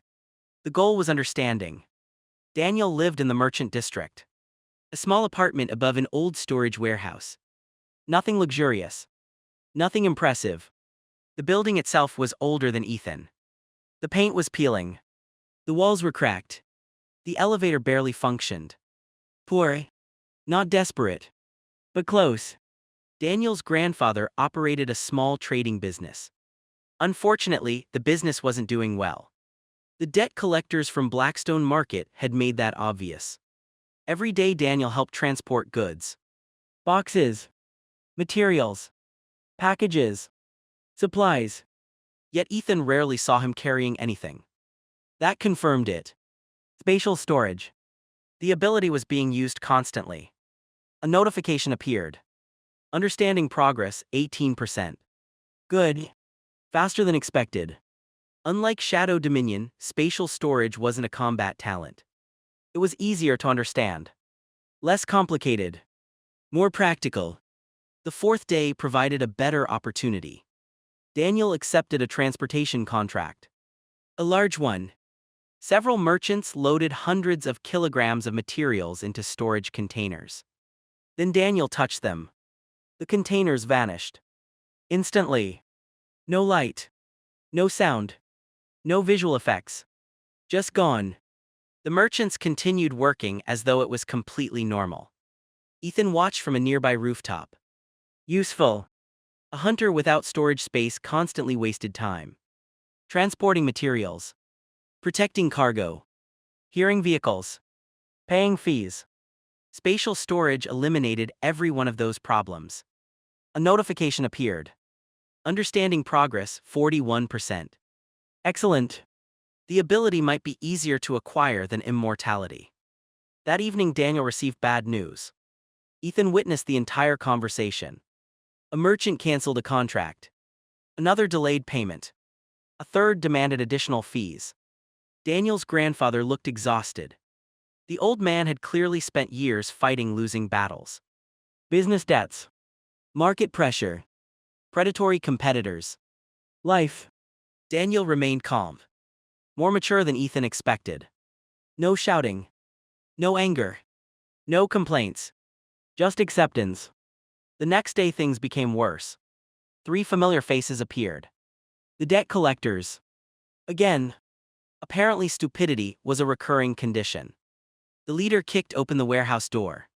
Several armed men entered behind him. The old merchant's face immediately turned pale. "We need more time." The collector laughed. "You've already had time."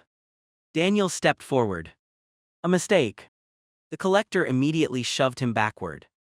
The old man fell while trying to intervene. The warehouse became silent. Daniel's expression changed. For the first time since Ethan met him. The young merchant looked angry. Really angry.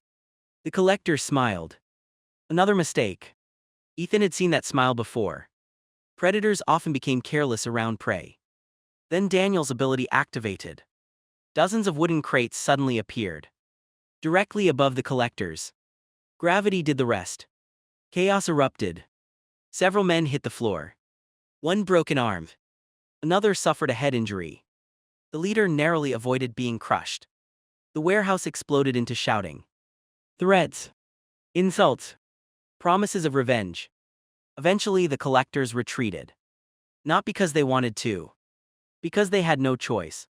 Daniel helped his grandfather stand. The old man sighed. This won't end well. Daniel remained silent. He knew the old man was right.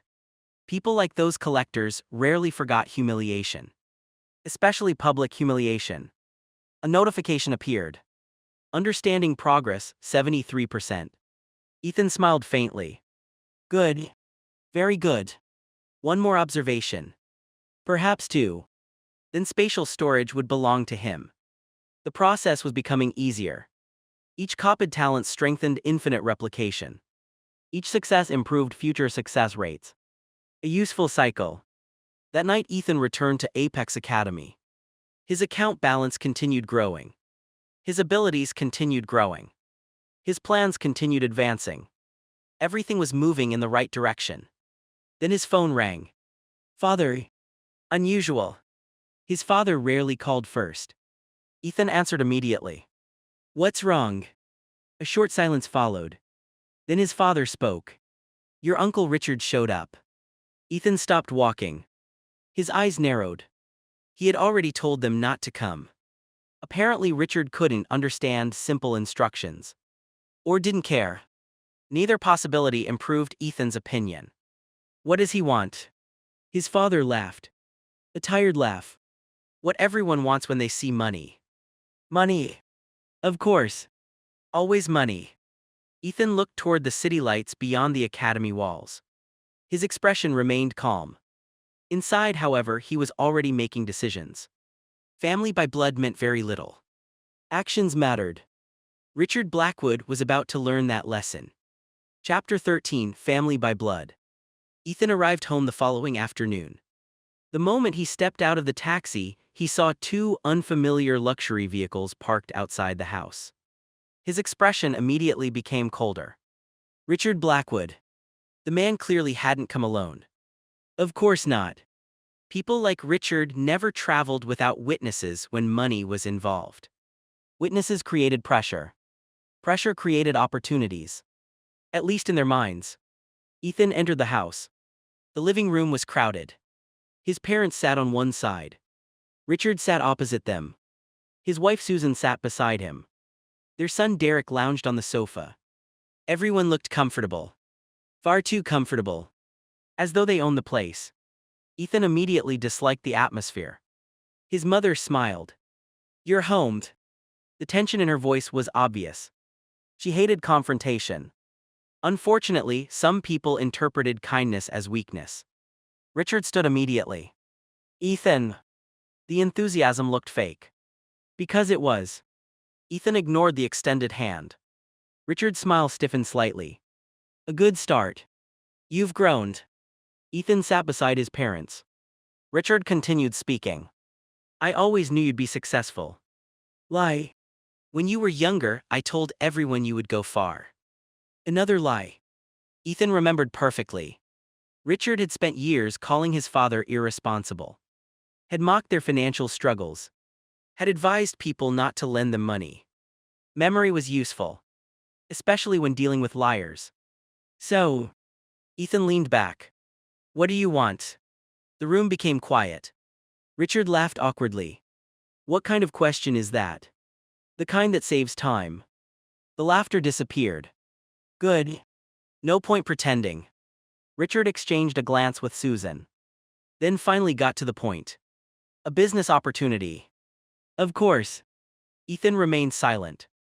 Richard mistook silence for interest. Another mistake. A friend and I are developing a commercial property project. Translation. Need money. The returns are guaranteed. Translation. Not guaranteed. We're family. There it was. The most predictable weapon. Family. Richard smiled confidently. We should help each other. Ethan looked at him quietly.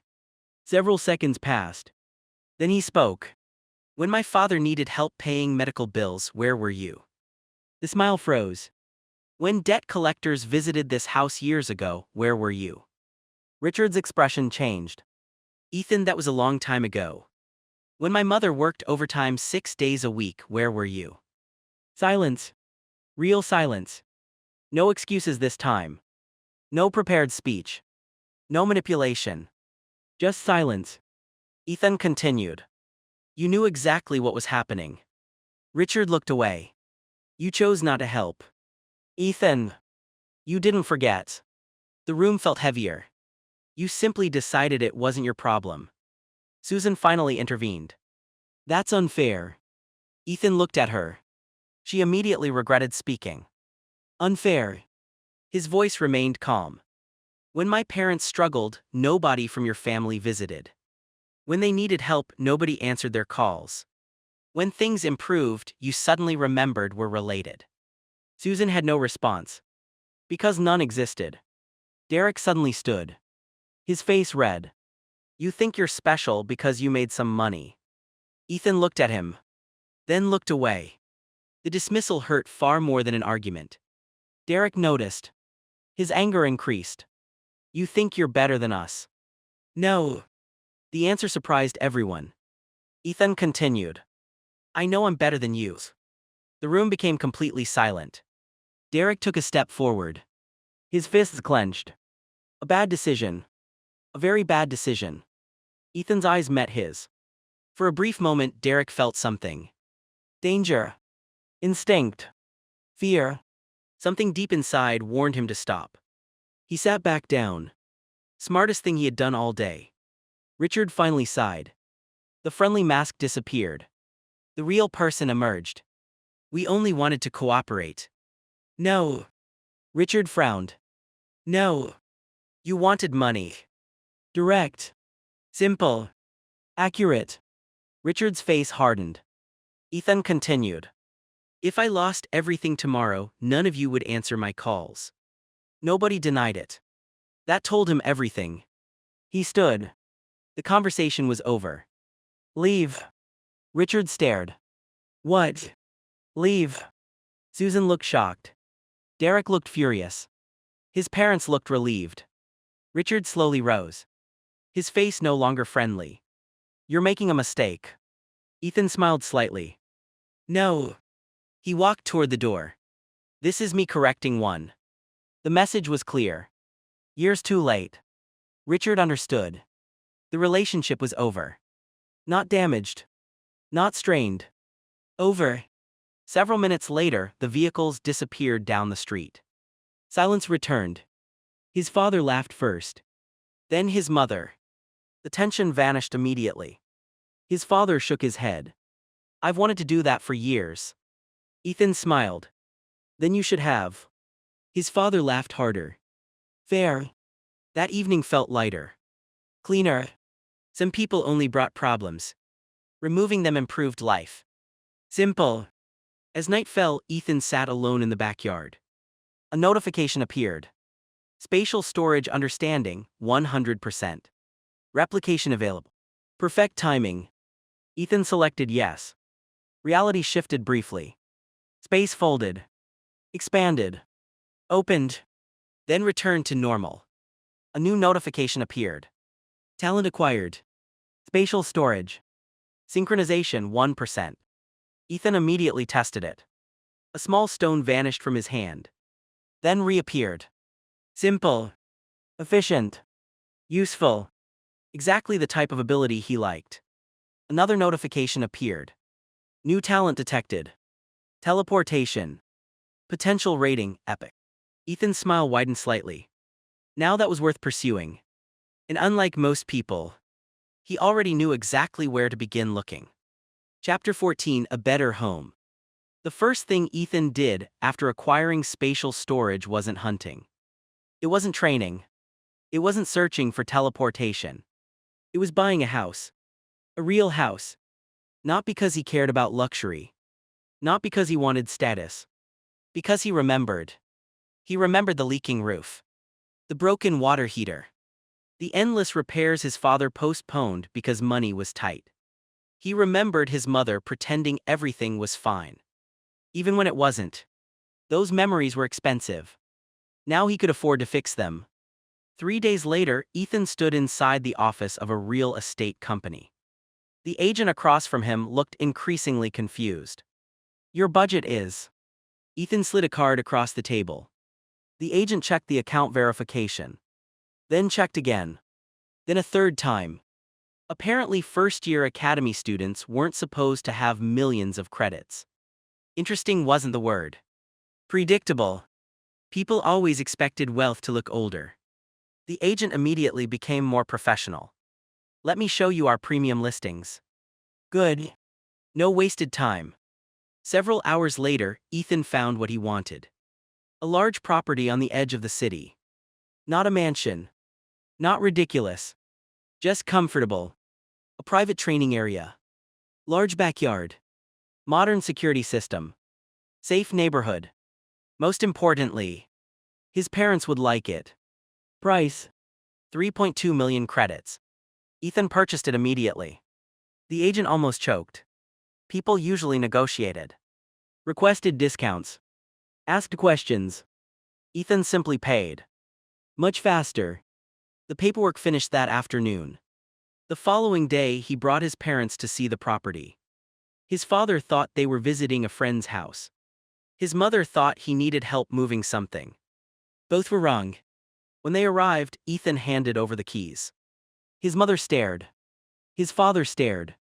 Then both stared at him. Several seconds passed. Ethan. His mother spoke first. What is this? The new house. Silence. Then. The what? The new house. More silence. His father looked around. Then back at Ethan. Then around again. You bought this? Yes. His father sat down immediately. Apparently his legs stopped working. Reasonable reaction. His mother remained standing. Still processing. Finally she asked the question Ethan expected. How? Hunting. Silence. Again. Then his mother rubbed her forehead. Apparently she had reached the limit of her patience. Ethan. Yes. One day you're going to explain things. No. His father laughed. His mother did not. Unfortunately for her, she already knew the answer. Ethan wasn't going to explain. Not because he didn't trust them. Because the less they knew, the safer they remained. Secrets couldn't be extracted if people didn't possess them. A simple rule. One Ethan followed carefully. Several weeks passed. The family moved into their new home. His father quit his second job. His mother reduced her working hours. For the first time in years, neither worried about bills. Watching that happen felt surprisingly satisfying. More satisfying than acquiring immortality. More satisfying than acquiring shadow dominion. Power protected. Money improved lives. Both mattered. One evening, Ethan sat alone inside the training room beneath the house. A spacious underground area designed for awakened individuals. Perfect. He activated spatial storage. A beast core disappeared. Then reappeared. Again. Again. Again. The ability improved quickly. Storage capacity increased. Control improved. Activation speed accelerated. A hunter with unlimited carrying capacity could earn far more money. Which brought Ethan back to his next objective. Teleportation. The talent remained one of the rarest abilities he had ever encountered. Unlike immortality. Unlike shadow dominion. Unlike spatial storage. Teleportation users didn't advertise their existence. For obvious reasons. People valued mobility. Assassins valued it even more. Fortunately, Eyes of Insight had already provided a clue. The attacker from Lucas's battle. The man who escaped. He possessed teleportation. Which meant he could be found. Eventually. A notification appeared. Potential target located. Distance 42 kilometers. Ethan smiled. Now that was useful. Eyes of Insight continued evolving alongside his growing collection. Each copied ability strengthened the system. Each stronger system revealed better opportunities. An excellent cycle. Then another notification appeared. One far more concerning. Warning. Multiple observers detected. Ethan's expression remained calm. Internally, however, his thoughts accelerated. Multiple observers. Not one. Not two. Several. Watching him. Watching his family. Watching his home. That changed things. Slowly, Ethan approached an upstairs window. Using Shadow Dominion, he concealed his presence completely. Across the street, a black sedan sat parked beneath a tree. Inside were two men. Watching. Professional. Disciplined. Dangerous. Not ordinary criminals. Not opportunistic hunters. Something bigger. Much bigger. One of the men spoke into a communication device. Ethan couldn't hear the entire conversation. Only fragments. Subject confirmed. Rapid growth. Possible connection. Continue surveillance. Then the call ended. The vehicle drove away. Ethan remained motionless. His eyes cold. Someone was investigating him. Which meant someone might eventually threaten his parents. That was unacceptable. The moment a threat touched his family, it stopped being a threat. It became a target. And targets eventually disappeared. A faint smile appeared. The organization had made a mistake. They thought they were studying him. In reality, they had just introduced themselves. Chapter 15: The Watchers. Most people made the same mistake. They assumed danger announced itself. That enemies arrived with weapons. That threats were obvious. Reality was different. The most dangerous enemies smiled first. Watch first. Planned first. And the organization watching Ethan Blackwood was clearly the patient kind. 3 days passed after Ethan discovered the surveillance team. 3 days during which he did absolutely nothing. No investigations. No confrontations. No attacks. Instead, he lived normally. Academy. Training. Family. Hunting. The Watchers continued watching. Which was exactly what Ethan wanted. People revealed more information when they believed they were hidden. The first observer disappeared after 48 hours. A replacement arrived. The second observer changed vehicles every day. The third occasionally visited a cafe overlooking the academy. Patterns emerged. Names followed. Eventually, identities followed. Then an answer. One evening, Ethan sat inside his underground training room reviewing information gathered through observation. 3 surveillance agents. 1 field supervisor. A local coordination center. Professional. But not elite. Which meant they weren't the real threat. Just employees. Someone higher up was giving orders. A notification appeared. Recommendation: continue observation. Ethan nodded. Agreed. Destroying scouts accomplished little. Finding the person who sent them accomplished much more. The following afternoon, another opportunity appeared. An unexpected one.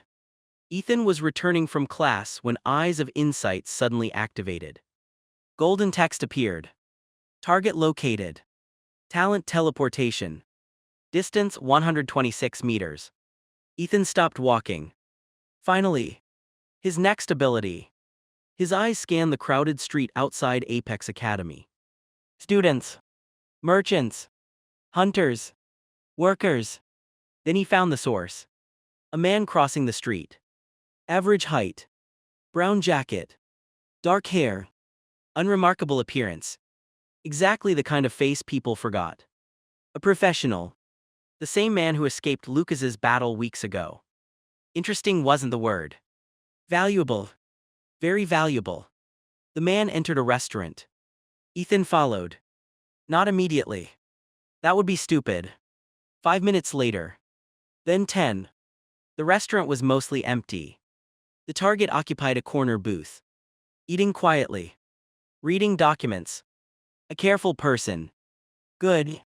Careful people often lived long enough to become useful. Ethan selected a seat near the back. Far enough away. Close enough to observe. The next 2 hours passed quietly. The target never noticed him.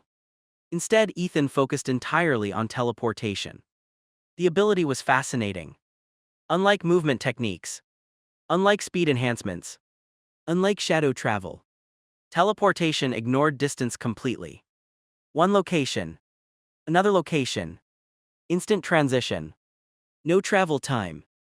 No physical movement. A dream ability. For assassins, hunters, smugglers, everyone. A notification appeared. Teleportation understanding, 21%. Excellent. Faster than expected. Then the situation changed. 3 armed men entered the restaurant. Not customers. Hunters. The target immediately noticed them. His posture shifted. Subtle, but obvious to Ethan. Danger. The hunters approached. One spoke. We found you. The target sighed. Apparently this happened often. You people are persistent. The lead hunter smiled. You stole something. I borrowed it. Return it. No. Negotiations ended there. The hunters attacked. The restaurant exploded into chaos. Customers fled. Tables shattered. Glass broke. The target vanished. Literally. One moment present. The next absent. Then reappeared behind the attackers. A kick. A punch. A teleport. Gone again. The battle became absurd. The hunters couldn't touch him. Every attack missed. Every trap failed. Every prediction arrived too late. Teleportation ignored conventional combat. A notification appeared. Teleportation understanding, 47%. Good. Very good. The fight ended within minutes. The hunters lost. Badly. The target escaped immediately afterward. As expected. No point staying. Unfortunately for him. Ethan followed. Not directly. Not carelessly. The chase continued across half the city. Eventually, the target entered an abandoned subway station beneath the old industrial district. Interesting location. Hidden. Quiet. Easy to defend. The perfect hideout. Ethan remained outside. Observation first. Action later. The target eventually activated teleportation repeatedly while moving equipment inside. Boxes disappeared. Appeared elsewhere. More understanding. More information. More progress. The notification appeared shortly before midnight. Teleportation understanding, 81%.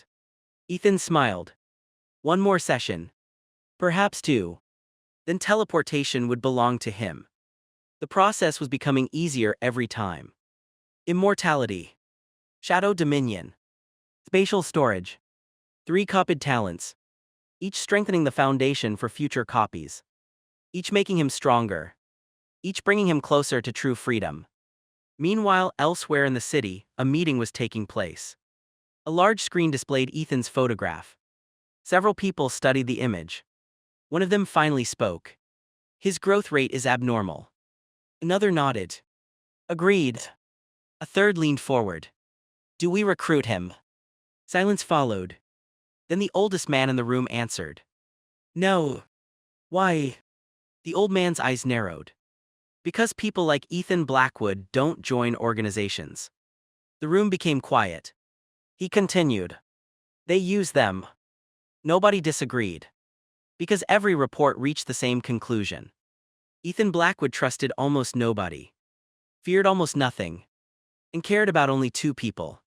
His parents. The old man closed the report. Continue surveillance. Across the city, Ethan suddenly paused while walking home. A strange feeling touched the edge of his instincts. Someone important had just made a decision. He didn't know who. Yet. But sooner or later. He would find out. Chapter 16, Instant Step. The abandoned subway station became Ethan's destination for the next 4 nights. Not because he enjoyed the place. The smell alone was enough reason to leave. Because teleportation was there. And teleportation was worth acquiring. The target's name was Victor Hale. A professional smuggler. A thief. A survivor. Someone who had spent years avoiding people stronger than himself. The kind of person who developed useful habits. Every evening Victor appeared. Every evening he moved goods. Every evening he used teleportation dozens of times. The more Ethan watched, the more impressed he became. Teleportation wasn't simply movement. It was positioning, escape, ambush, survival. The ability could solve mistakes before they became fatal. A notification appeared. Teleportation understanding, 92%. Close. Very close. One more opportunity. One more complete observation. Then the talent would belong to him. The opportunity arrived sooner than expected. On the fifth night, Victor wasn't alone. Several people waited inside the station. 7 armed men. Professional fighters. The moment Victor appeared, the trap activated. Explosions blocked exits. Steel barriers collapsed. The station became a prison. Victor immediately cursed. Again. Apparently this wasn't his first ambush. One of the attackers laughed. You've been difficult to catch. Victor sighed. I get that a lot. The battle began instantly. Teleportation flashed repeatedly. Victor vanished. Reappeared. Vanished again. The attackers couldn't predict his location. Couldn't track his movements. Couldn't surround him. For several minutes the fight looked completely one-sided. Then one attacker activated a strange ability. Silver light spread through the station. Space distorted. Victor suddenly appeared. Not because he wanted to. Because his teleportation failed. Interesting. A countermeasure. Useful information. The attackers charged. Victor fought desperately. For the first time, Ethan saw teleportation used under extreme pressure. The final missing piece. A notification appeared. Teleportation understanding, 100%. Replication available. Perfect. Ethan selected yes. Space twisted around him. The sensation lasted less than a second. Distance disappeared. Direction disappeared. Position lost meaning. Then reality stabilized. A new notification appeared. Epic talent acquired. Teleportation. Synchronization 1%. Done. 4 major talents. Eyes of Insight. Immortality. Shadow Dominion. Spatial storage. Teleportation. An excellent collection. Meanwhile, Victor's situation worsened. His enemies finally cornered him. The battle was over. At least it should have been. Then Ethan noticed something. One of the attackers wore a familiar symbol. A black circle. Inside it, a silver eye. The same symbol he had seen on one of the surveillance agents watching his family. Interesting wasn't the word. OHA. Because they had finally identified themselves. The organization. The people watching him. The people investigating his family. Ethan's eyes became colder. Now they had a face. And a symbol. Information had value. The attackers eventually subdued Victor. Not killed. Captured. Which meant they wanted information. Or recruitment. Neither mattered. Ethan already had what he wanted. He left immediately. No reason to become involved. The following morning, Ethan tested teleportation. Inside his underground training room. A simple experiment. 1 step forward. Activate. The world blurred. Instantly he appeared 10 meters away. No movement. No travel. No transition. Just arrival. A smile appeared. This ability was absurd. A second test. 20 meters. Success. 50. Success. 100. Success. Excellent. The synchronization percentage slowly increased. Teleportation synchronization, 5%. Even at low mastery, the ability was terrifying. Combined with Shadow Dominion, the possibilities multiplied dramatically. That evening, Ethan visited his parents. His mother prepared dinner. His father watched sports. Everything looked normal. Exactly how Ethan wanted it. Then Eyes of Insight activated. A warning. Hostile intent detected. Ethan looked through the window. Across the street stood a man. Dark suit. Professional posture. Watching the house. Not hiding. Not anymore. That meant something had changed. The surveillance phase was ending. The next phase was beginning. The man eventually left. But not before placing something beneath a nearby streetlight. A small object. A transmitter. Tracking equipment. Monitoring equipment. Something similar. Ethan waited until midnight. Then removed it. Inside was a symbol. A black circle. A silver eye. The same symbol from the subway station. Finally, a name. The device contained encrypted data. Most people couldn't read it. Ethan wasn't most people. Several hours later, the encryption broke. A single phrase appeared. Silver Eye Directorate. Ethan leaned back. The organization finally had a name. And names could be investigated. Names could be tracked. Names could become targets. A small smile appeared. The Silver Eye Directorate believed they were hunting him. That assumption might become very expensive.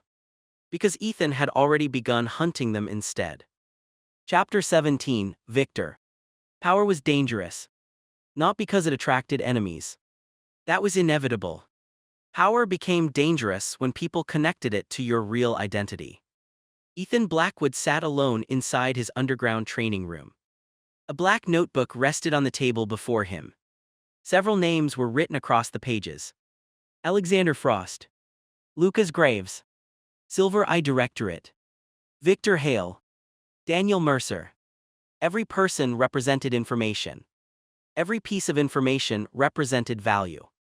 Ethan crossed out every name. Then wrote a single sentence. Never let power lead back to Ethan Blackwood. He stared at the words. Simple. Obvious. Important. Most awakened individuals failed because of arrogance. They wanted recognition. Fame. Status. Attention. Attention led to investigations. Investigations led to weaknesses. Weaknesses led to leverage. Leverage led to death. Ethan had no intention of joining that cycle. The solution was straightforward. Ethan Blackwood would remain ordinary. Someone else would handle everything dangerous. A second identity. A hidden identity. An identity that could disappear tomorrow without affecting his family. An identity with no connections. No history. No weaknesses. A ghost. Ethan activated spatial storage. A small box appeared. Inside were materials collected over several weeks. Artificial hair. Colored contact lenses. Voice modifiers. Cosmetics. Facial molds. Nothing extraordinary. Just preparation. Preparation saved lives.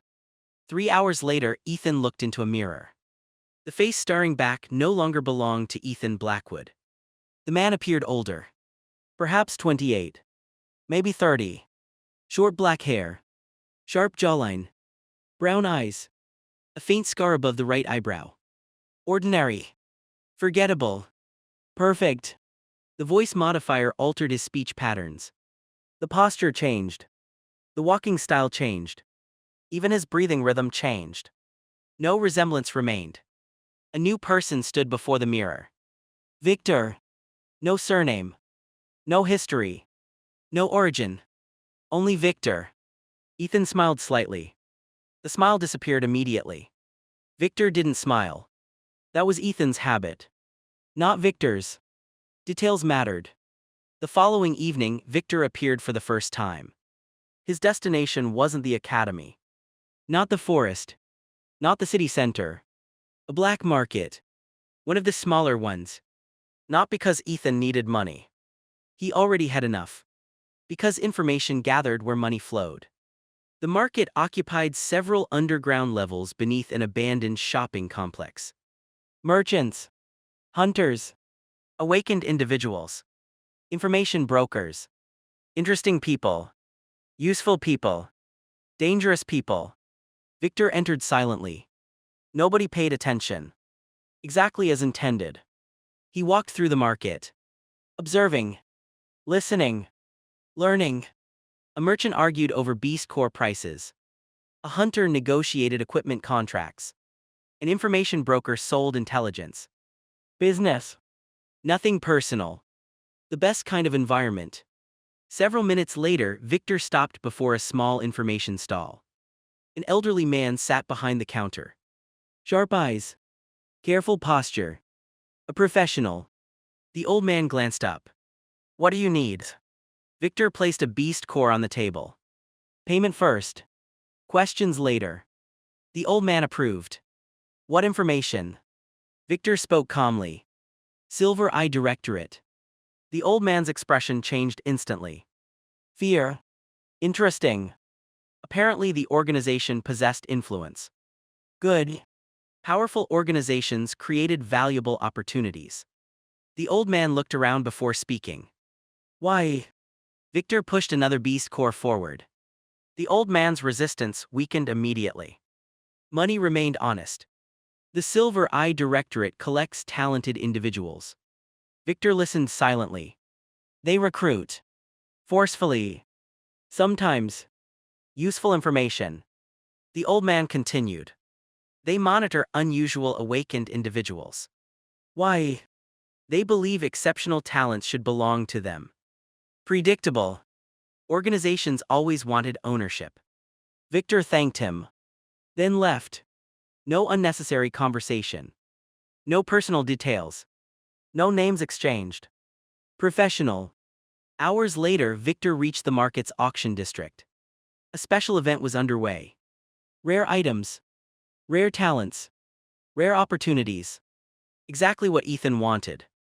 The auctioneer's voice echoed through the hall. Next item. The crowd quieted. A metal case appeared. The auctioneer smiled. This item contains information regarding an awakened individual possessing a rare support talent. The screen behind him activated. Golden text appeared. Talent perfect disguise. Ethan immediately became interested. Very interested. Perfect disguise. The exact ability he wanted. An ability capable of making Victor truly disappear. Not cosmetics. Not acting. A supernatural disguise ability. Far superior. The auction continued. Prices increased rapidly. Victor remained calm. Money existed to solve problems. This information solved many problems. Eventually the bidding ended. Victor won. The information chip entered his possession. Inside was a single file. A photograph. A name.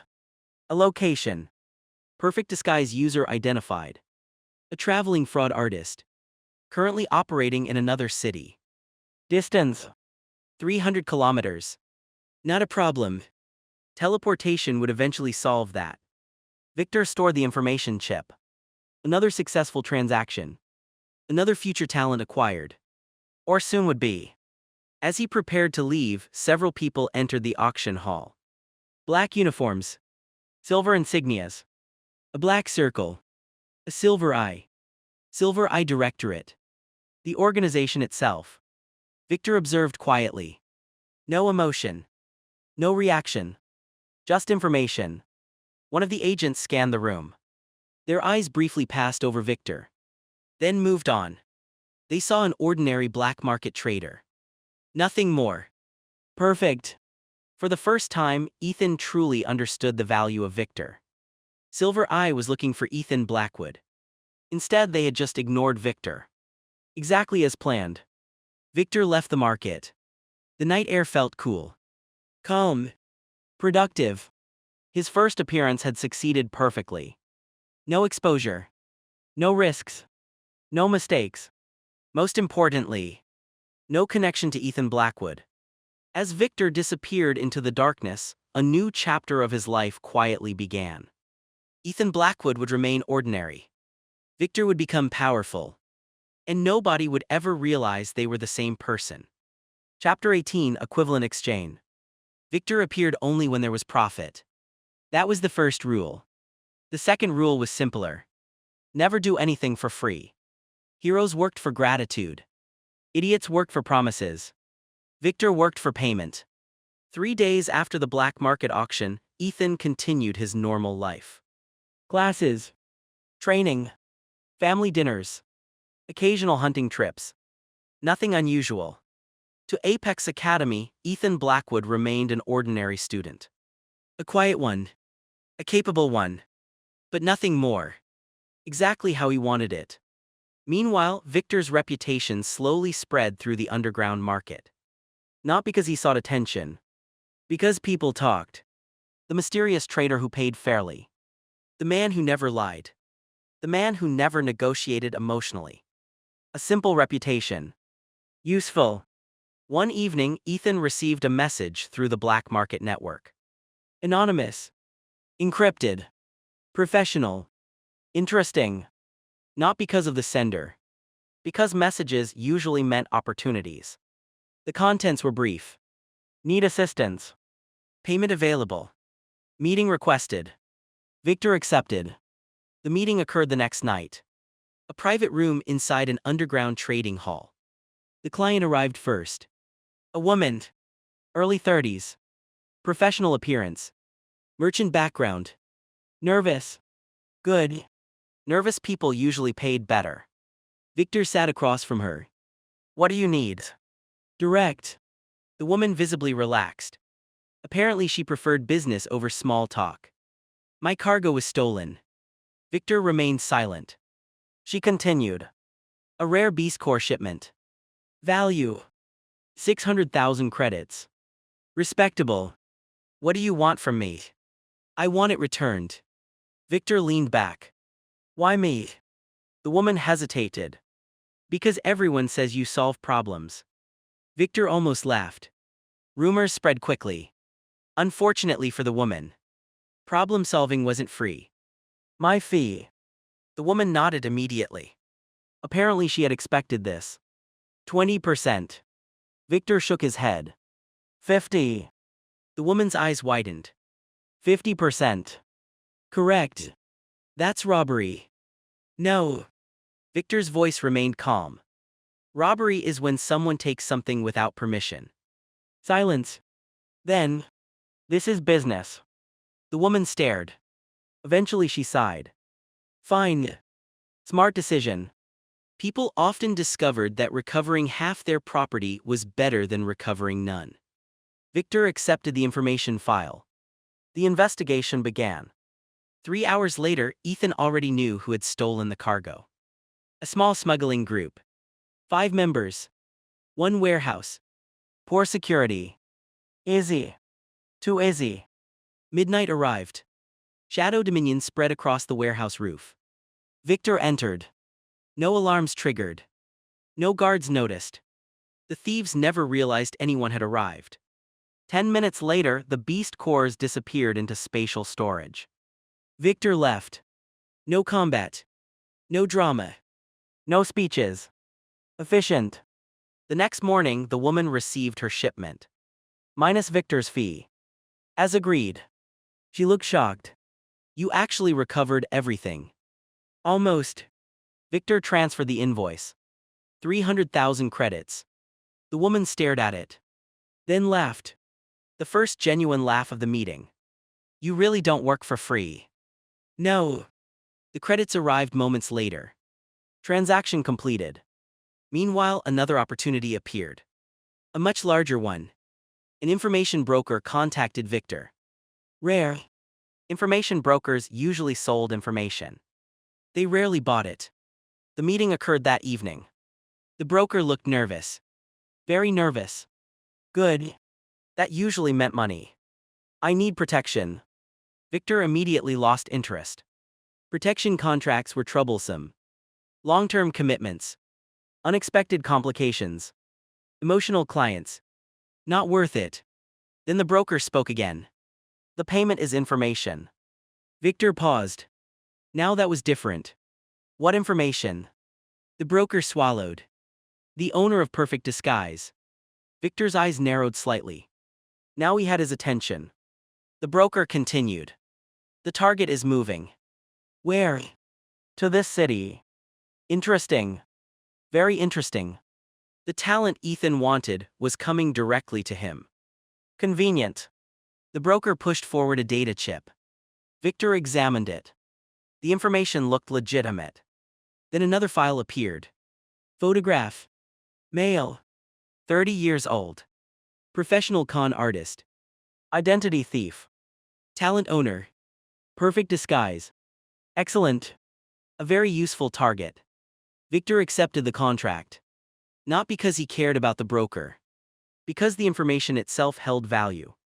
Equivalent exchange. Always. As the meeting ended, the broker suddenly asked a question. Who are you? Victor stopped walking. The broker quickly added. I don't mean your names. Victor waited. The broker continued. You don't act like hunters. No. You don't act like mercenaries. No. You don't act like criminals. No. The broker frowned. Then what are you? Victor considered the question. Then answered honestly. A businessman. The broker looked confused. Victor continued walking. The conversation was over. Outside, rain began falling over the city. Across the street, several Silver Eye agents monitored the underground district. Watching. Waiting. Investigating. They had heard rumors. A new figure had appeared. Victor. Unknown. Dangerous. Profitable. The directorate wanted answers. Victor had no intention of giving them any. Because while Silver Eye searched for Victor, Ethan Blackwood was at home eating dinner with his parents. Completely ordinary. Completely invisible. Exactly where he intended to stay. Chapter 19, Perfect Disguise. Victor disliked coincidences. When opportunities appeared too easily, there was usually a trap somewhere nearby. The owner of Perfect Disguise arriving in the city at the exact moment Ethan started looking for him. Suspicious. Useful. But suspicious. Which was why Ethan spent the next 2 days investigating before making contact. The target's name was Aaron Cross. At least that was the name he currently used. Eyes of Insight quickly revealed the truth. Aaron Cross. Daniel Harper. Michael Stone. Ryan West. Leon Brooks. 5 identities. 5 faces. 5 lives.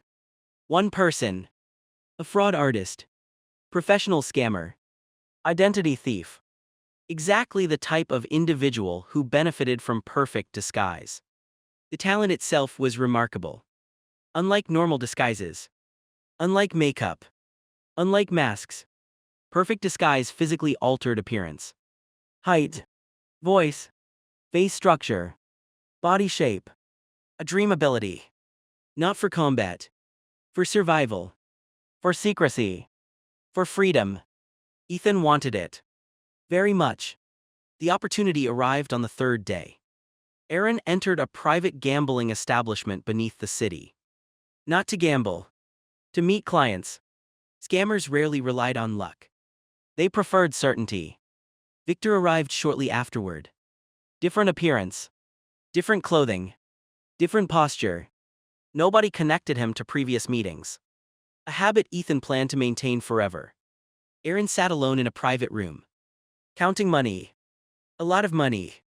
Apparently business was good. Victor entered. Closed the door. Sat down. Aaron immediately smiled. A fake smile.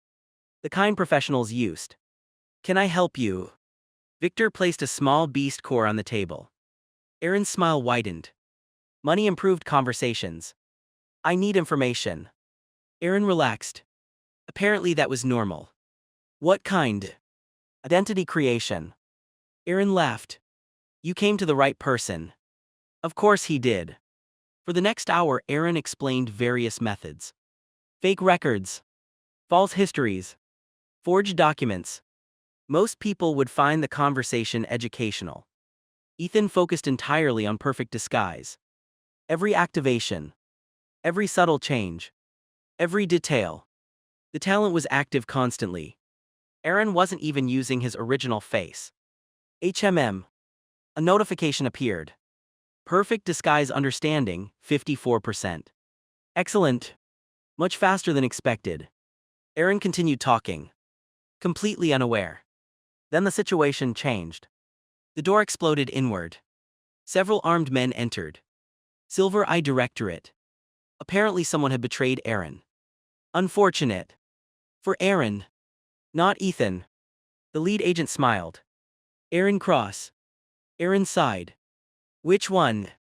The agent frowned. Aaron continued. I've used so many names recently. Even Victor almost respected that answer. Almost. The agents moved forward. Aaron activated perfect disguise immediately.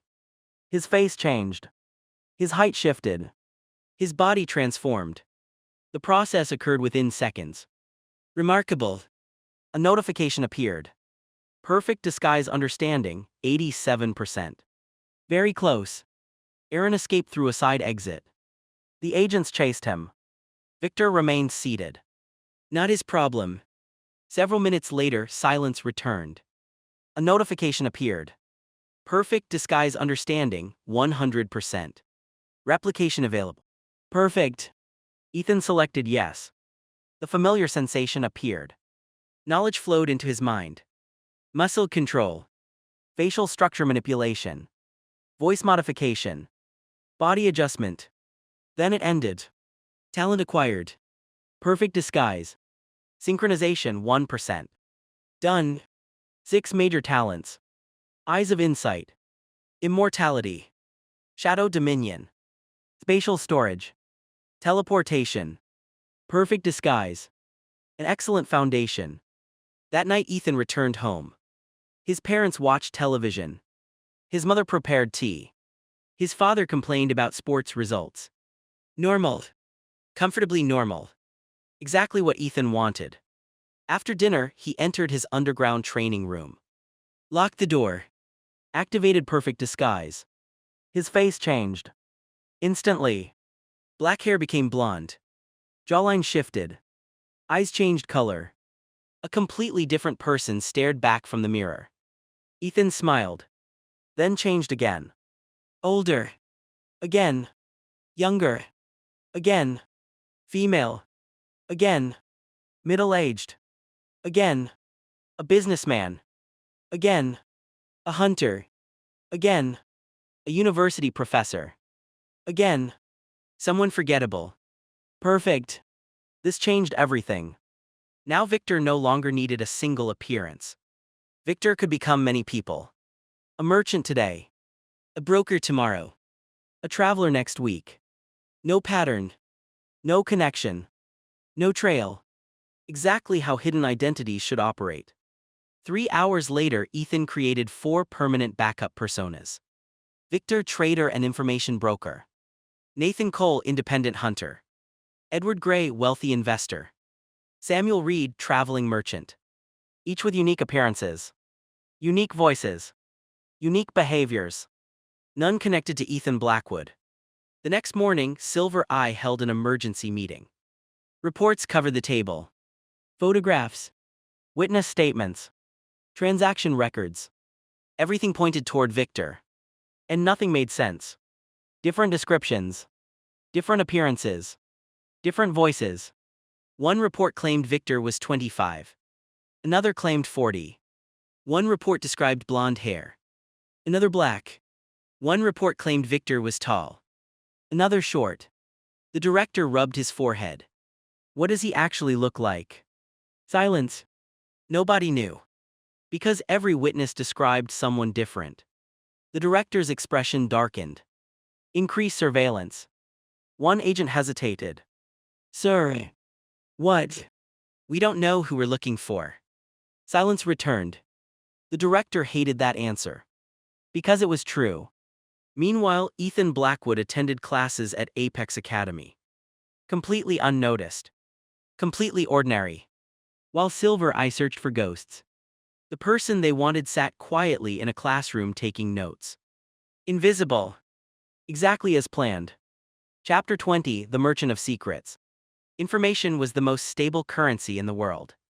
It never decayed. It never expired. It only changed value depending on who needed it. Victor understood that better than anyone. He didn't sell strength. He sold certainty. And certainty was always expensive. 3 days after perfect disguise was acquired, Victor returned to the black market district. Not as Ethan. Not as Victor Hale. Not as any of the previous faces. As someone new. Average height. Middle-aged appearance. Worn coat. Calm eyes. Unremarkable. Perfect. He entered the information exchange hall. A place where secrets were traded like livestock. The broker from before noticed him immediately. Not because he recognized him. But because Victor always gave off the same feeling. Value. The broker approached cautiously. You're back. Victor nodded. I need clients. Direct. No hesitation. The broker smiled slightly. That's easy, everyone needs you. Victor didn't respond. Waiting. The broker continued. There's demand for 3 things right now. Go on. Beast Core's internal maps of verdant beast forest and protection contracts. Victor processed quickly. All profitable. All scalable. But protection contracts were inefficient. Too much time. Too many complications. He ignored that option. Maps. The broker raised an eyebrow. Expensive ones. Accurate ones. A pause. Then the broker leaned closer. There's a group paying heavily for updated inner zone mapping data.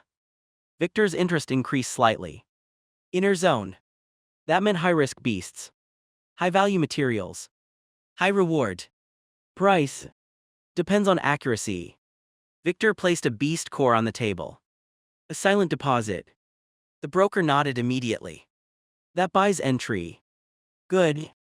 Information always started with entry. 2 hours later. Victor stood at a secured terminal. Encrypted forest data displayed in fragments. Heat zones. Beast migration patterns. Territory conflicts. Okay. But incomplete. He needed real-time data. Not outdated charts. A voice interrupted. You're Victor. Victor didn't turn immediately. Then slowly did. A man stood nearby. Early 20s. Sharp posture. Military background. Eyes of insight activated instantly. Name unknown, alias detected. Affiliation, Silver Eye Directorate Field Division.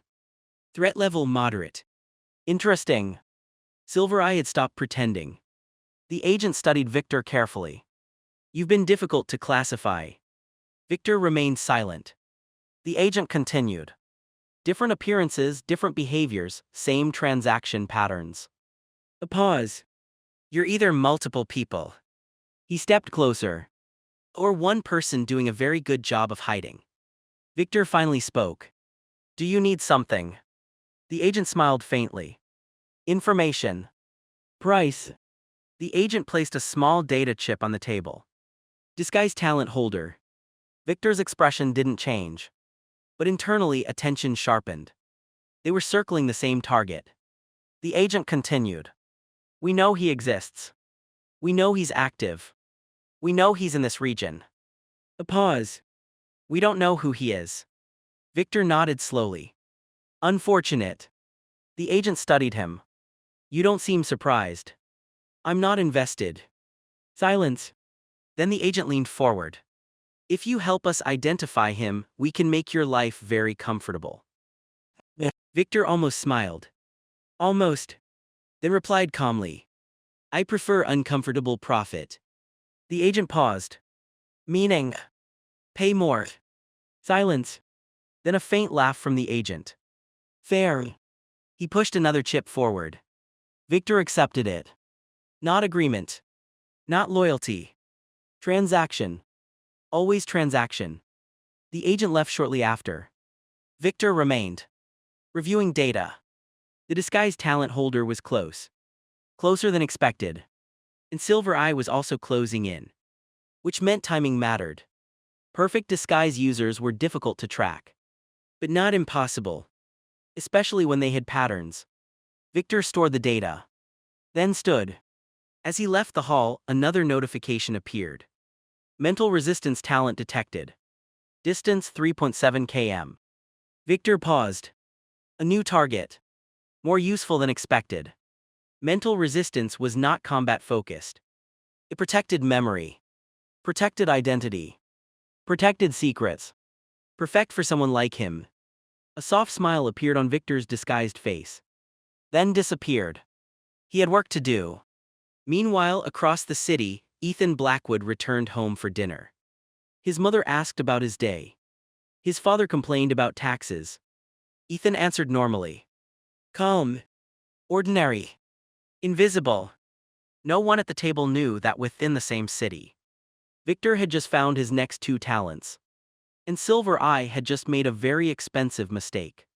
Chapter 21, Mental Walls. A hidden identity was only as strong as the secrets protecting it. That was why Ethan immediately prioritized the new talent. Mental resistance. Not flashy. Not powerful. Not impressive. But extremely useful. A fire ability could destroy buildings. A lightning ability could kill enemies. Mental resistance could protect everything Ethan had built. Including Victor. Including every future identity. Including the truth. That alone made it valuable. The target appeared surprisingly ordinary. A librarian. Not a soldier. Not a hunter. Not an assassin. A librarian. The woman worked inside a private archive near the city center.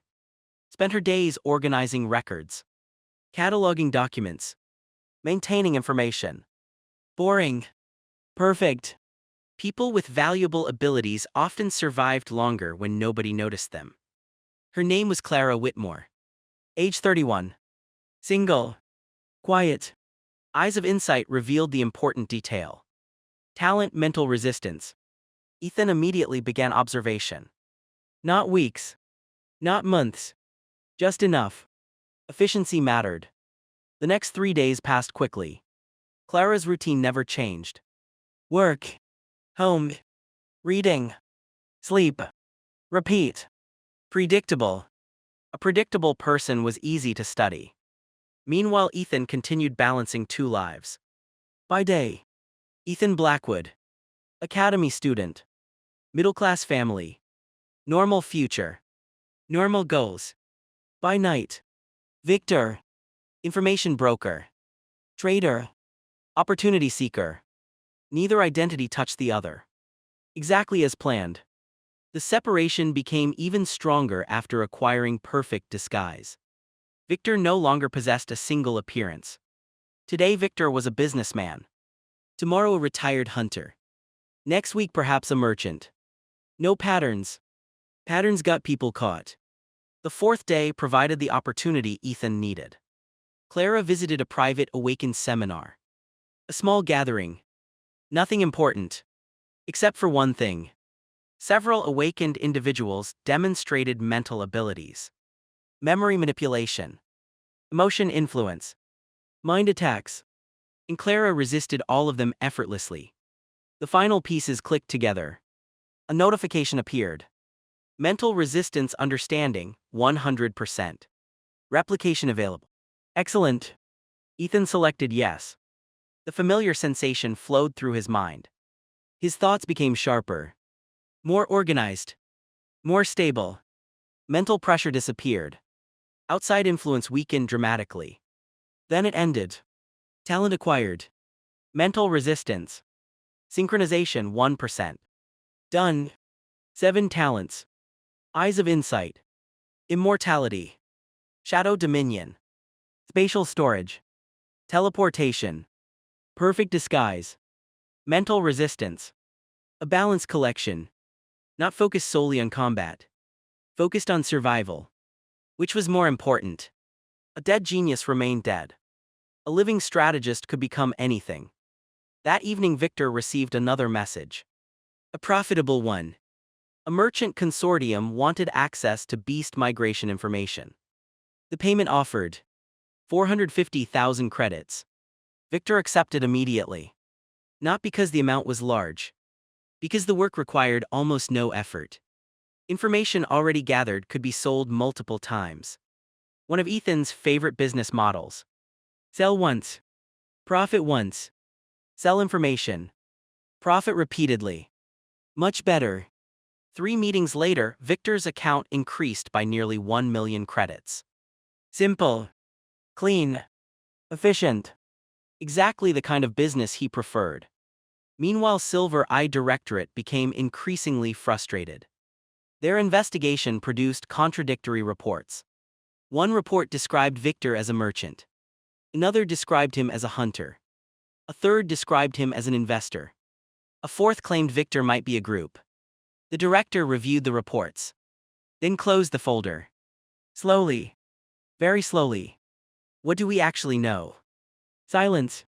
An uncomfortable silence. Finally, one analyst answered. We know Victor exists.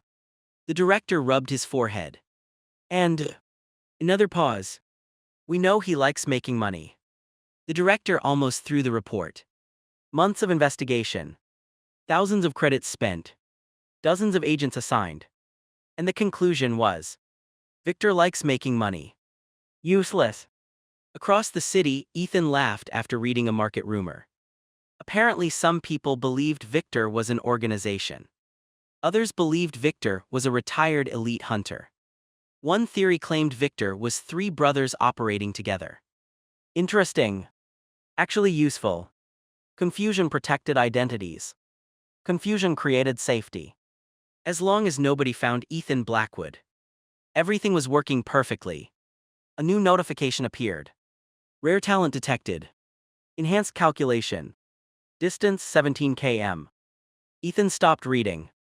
Enhanced calculation. Now that was valuable. Not because it increased power. Because it increased efficiency. Decision making. Planning. Analysis. Prediction. The kind of ability that transformed a smart person into a dangerous one. A smile appeared. Tomorrow's schedule had just changed. And somewhere in the city, another profitable opportunity was waiting. Chapter 23, The Perfect Memory. Knowledge had value. Remembering knowledge had even more value. For most people, information faded over time. Important details were forgotten. Mistakes repeated. Opportunities missed. Ethan disliked inefficiency. That was why the newly detected talent immediately became a priority. Memory Palace. Not flashy. Not destructive. Not impressive to ordinary people. But Ethan wasn't interested in impressing people. He was interested in becoming stronger. And stronger didn't always mean more combat power. Sometimes it meant making fewer mistakes. The owner of the talent was surprisingly young. A second-year student. Name: Sophia Vale. Ethan recognized her immediately.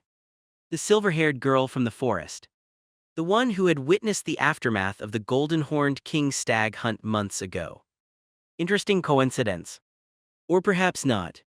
Either way, she possessed something useful. That was all that mattered.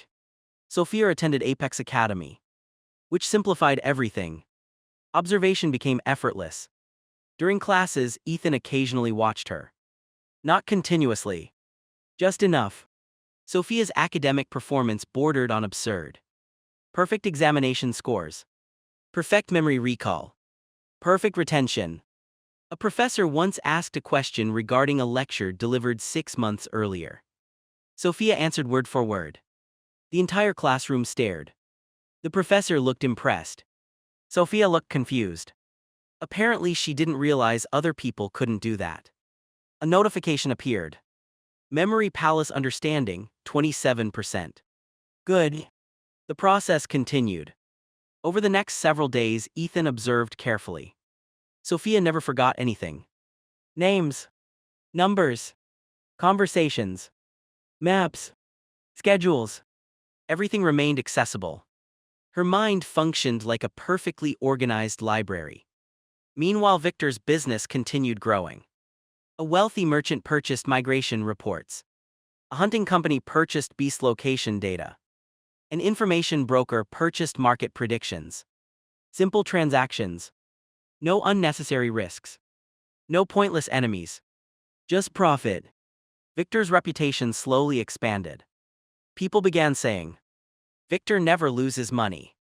The statement wasn't completely true. But Ethan liked it anyway.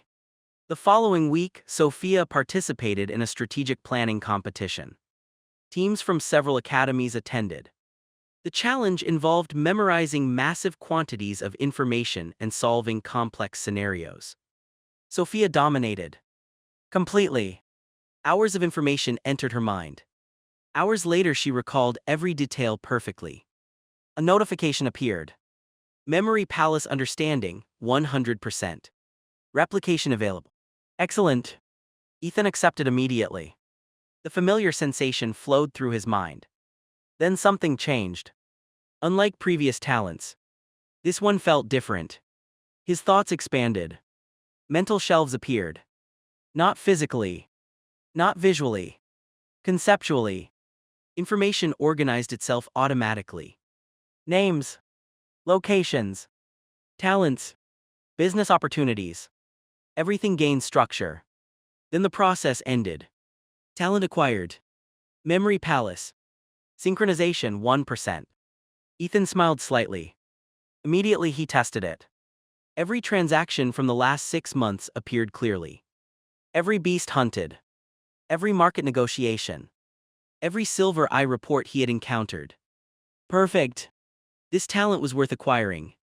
Very worth acquiring.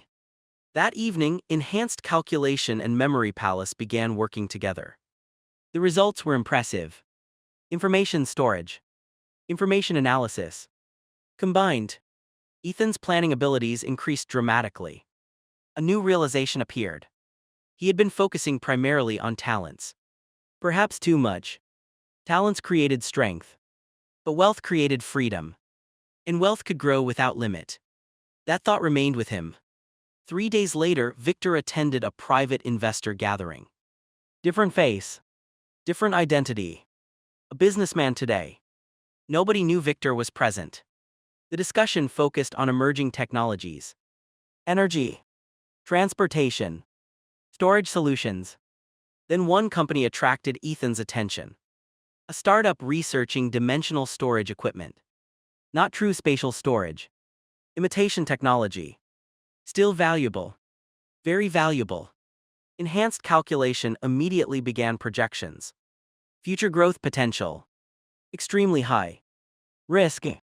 Moderate. Expected long-term return. Excellent.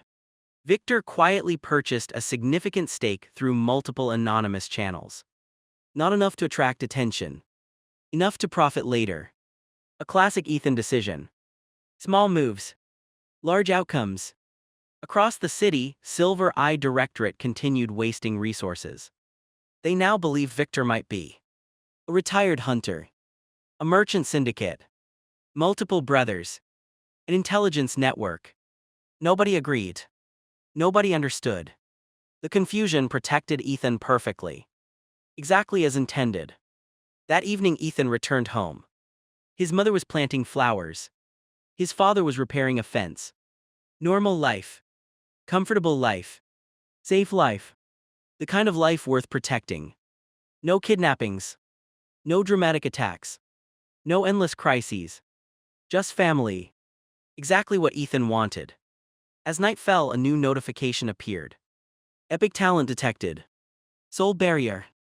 Distance 51 km. Ethan immediately became interested. A defensive talent. A rare one. And potentially one of the most valuable abilities he had ever encountered. Tomorrow's schedule changed again. Another investment awaited. Chapter 24, Soul Barrier. Ethan had long ago realized something important. Power could be stolen. Money could be lost. Information could leak. But if the mind and soul remained protected, recovery was always possible. That was why the newly detected talent immediately moved to the top of his priority list. Soul Barrier. The name alone suggested value. A defensive talent. Rare. Extremely rare. And exactly the kind of ability Ethan preferred. Because defensive talents protected everything else. The owner was located 51 kilometers outside the city. Not in a business district. Not in an academy. Not in a hunting zone. A monastery. Unexpected. 3 days later, Ethan visited under a new identity. Not Victor. Not Ethan. A third identity. An ordinary traveler. Middle-aged appearance. Simple clothes. Forgettable face. Perfect. The monastery sat atop a forested hill. Quiet. Peaceful. No hunters. No merchants. No politics. Just silence. Ethan immediately liked the place. The talent owner was an elderly monk named Gabriel Thorne. 72 years old. Awaken rank. Average. Combat ability. Low. Threat level. Minimal. Yet Eyes of Insight displayed something unusual. Soul Barrier Mastery 94%. Interesting. The old monk possessed one of the strongest defensive talents Ethan had ever seen. Without being powerful himself, a reminder that combat strength wasn't everything. Ethan spent the next several days observing. Gabriel's life was simple. Meditation, teaching, reading, walking, no fighting, no dramatic events. Just discipline. The kind of discipline most awakened individuals lacked. Observation continued. The monk occasionally demonstrated his ability to students. Mental influence talents failed against him. Fear-inducing abilities failed. Emotional manipulation failed. Everything simply stopped at the barrier. A notification appeared. Soul barrier understanding, 48%. Good. The process accelerated rapidly afterward. Unlike combat talents, defensive talents were easier to analyze. No complicated battle conditions. No unpredictable variables. Just observation. 5 days later, the final piece clicked into place. The monk sat beneath an ancient tree. Meditating. Soul barrier expanded around him naturally. A perfect demonstration.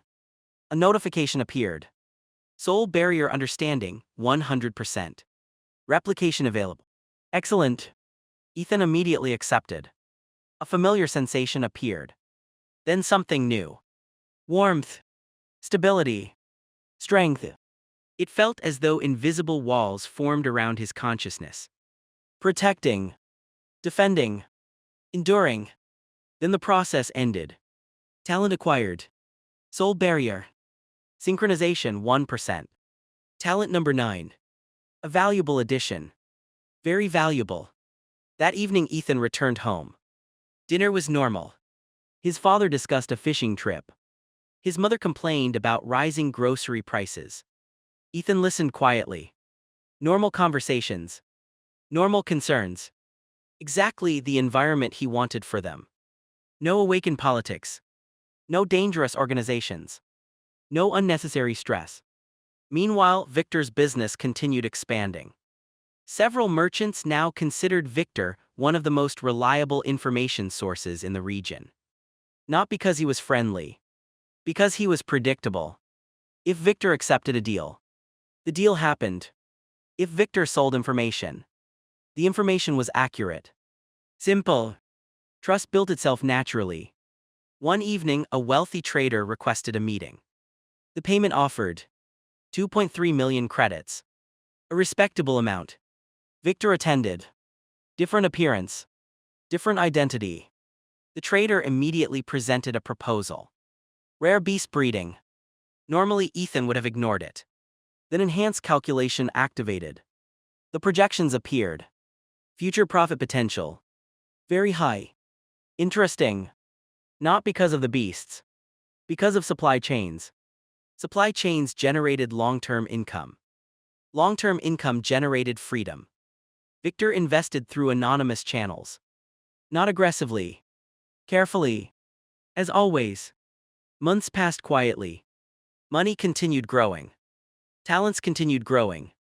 Synchronization rates slowly increased. Everything moved forward. Exactly as planned. Then Silver Eye Directorate made a mistake. A small one. But mistakes accumulated. One of their analysts finally discovered something unusual. Not about Ethan. About Victor. The analyst reviewed thousands of transaction records. Thousands of reports. Thousands of sightings. Then noticed a pattern. Every Victor appearance resulted in profit. Every single one. No losses. No failed investments. No bad decisions. The analyst frowned. Nobody maintained that success rate naturally. Nobody.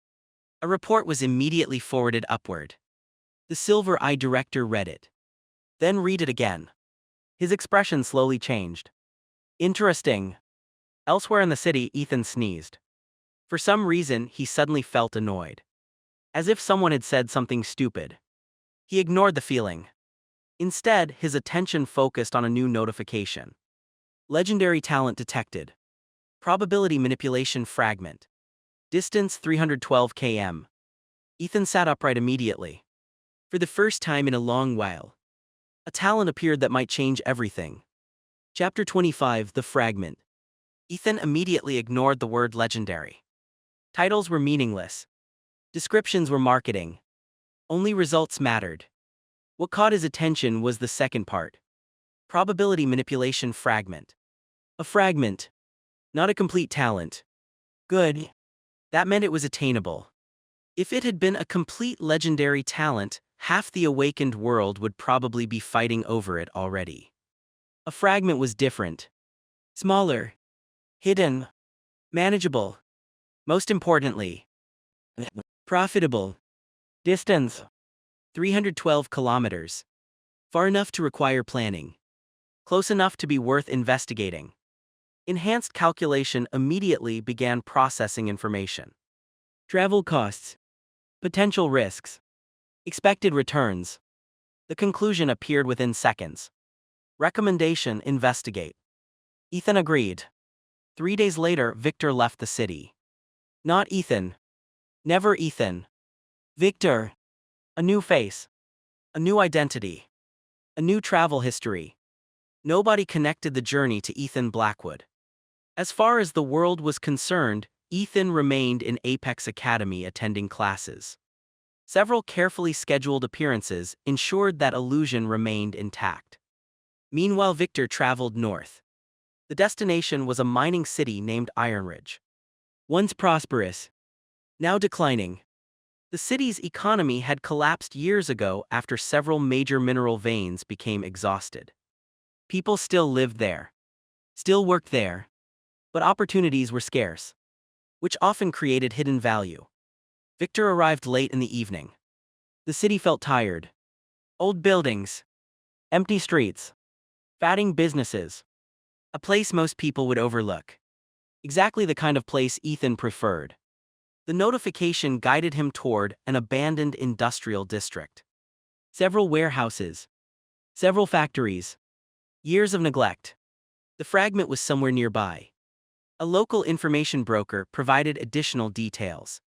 For a fee. Naturally. Nothing was free. The broker explained the situation. Several months earlier, a strange object had been discovered inside an abandoned mine. Since then, strange incidents had occurred. Lucky people became unlucky. Unlucky people became lucky.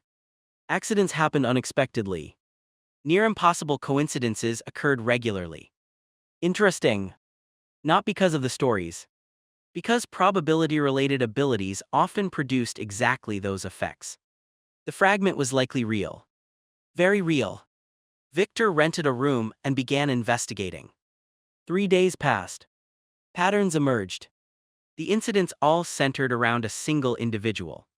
A young miner named Ryan Mercer. 23 years old. Ordinary background. Ordinary talent. Ordinary life. Except for one thing. Eyes of Insight displayed a unique notification. Probability manipulation fragment bearer. There it was. Ryan had somehow bonded with the fragment. Useful information. The problem was simple. Ryan didn't understand what he possessed. The benefits appeared random. Occasional good luck. Occasional bad luck. Nothing more. Which meant Ethan had time. No major organizations had discovered the truth yet. An ideal situation. Victor spent 4 days observing. The fragment activated unpredictably. Sometimes Ryan found money. Sometimes he avoided accidents. Sometimes opportunities appeared unexpectedly. Nothing dramatic, but enough to notice. A notification appeared. Probability fragment understanding, 31%. Slower than normal. Expected. Legendary level concepts were naturally more complex. The observation continued. Day 5. 44%. Day 6. 57%. Day 7. 68%. Progress. Steady progress. Then an unexpected development occurred.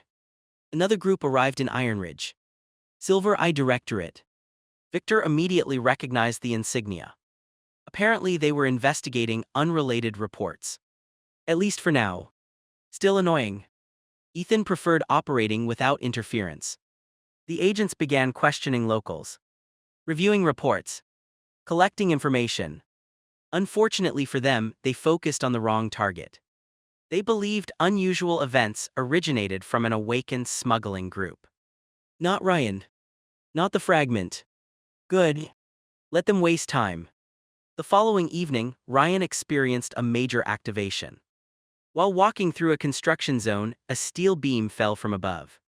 Directly toward him. Death seemed certain. Then another beam detached unexpectedly. The second beam collided with the first. Both changed direction. Ryan survived completely unharmed. Hundreds of witnesses saw it happen. A statistical impossibility. Exactly the observation Ethan needed. A notification appeared. Probability fragment understanding, 82%. Excellent. Closer. Very close. The next few days would determine everything. Meanwhile, Ethan's finances continued growing.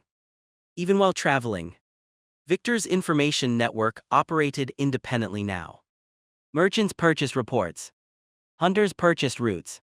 Investors purchased forecasts. Credits flowed continuously. Current wealth: 21.4 million credits. A comfortable amount. But not enough. There was never enough. Not because Ethan wanted luxury. Because wealth created options. And options created freedom. Back in Apex City, Ethan's parents remained completely unaware of any of this. His mother continued gardening. His father continued planning weekend fishing trips. Exactly as it should be. Safe. Stable. Normal. The notification appeared again late that night. Probability fragment understanding, 91%. A smile appeared. Soon. Very soon. And if the fragment could truly influence probability, it might become the most valuable thing Ethan had ever acquired. Chapter 26: Luck has a price. The world rewarded preparation. Luck merely accelerated the process. That was Ethan's belief. Which was why he never trusted luck. Luck could appear. Luck could disappear. Preparation remained. Yet as he continued observing Ryan Mercer, Ethan slowly realized something uncomfortable. The probability manipulation fragment was real. Very real. And far more dangerous than he initially expected. The final breakthrough occurred on the 10th day. Ryan entered a small cafe before work. Nothing unusual. Until a lottery promotion appeared. 100 participants. One winner. Ryan casually joined. 5 minutes later he won. The grand prize. Witnesses cheered. Employees congratulated him. Ryan looked shocked. Ethan focused on the fragment. For the first time, he saw the complete activation process. Probability shifted. Tiny possibilities moved. Thousands of outcomes adjusted. The winning result became inevitable. A notification appeared. Probability fragment understanding, 100%. Replication available. Finally, Ethan accepted immediately. Unlike previous acquisitions, the replication process felt unstable. Reality seemed to tremble. Possibilities appeared. Disappeared. Reappeared. Countless futures flashed through his mind. Then everything settled. A new notification appeared. Legendary fragment acquired. Probability manipulation fragment. Synchronization 1%. Success. But another notification immediately followed. Warning. Probability debt detected. Ethan frowned. Probability debt. That sounded problematic. He investigated further.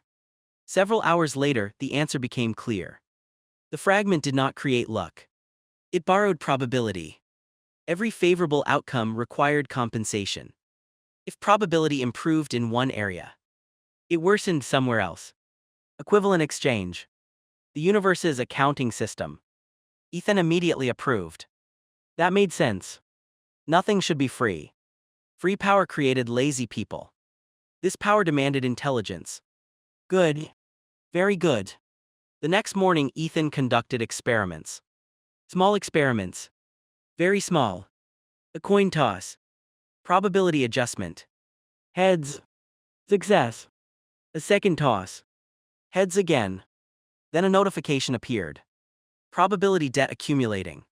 Interesting. Ethan stopped immediately. The ability had limits. Abusing it would create consequences.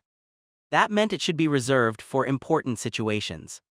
Not everyday convenience. A useful tool. Not a lifestyle. Exactly how powerful abilities should function. Meanwhile, Silver Eye finally stumbled into Ethan's affairs. Accidentally, one of their field teams arrived in Iron Ridge. Not searching for Victor. Searching for a smuggling ring. Unfortunately, the investigation overlapped with Ryan Mercer.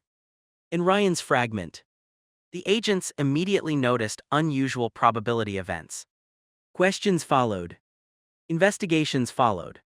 Complications followed. Ethan disliked complications.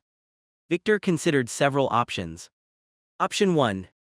Eliminate the agents. Unnecessary. Option 2. Leave immediately.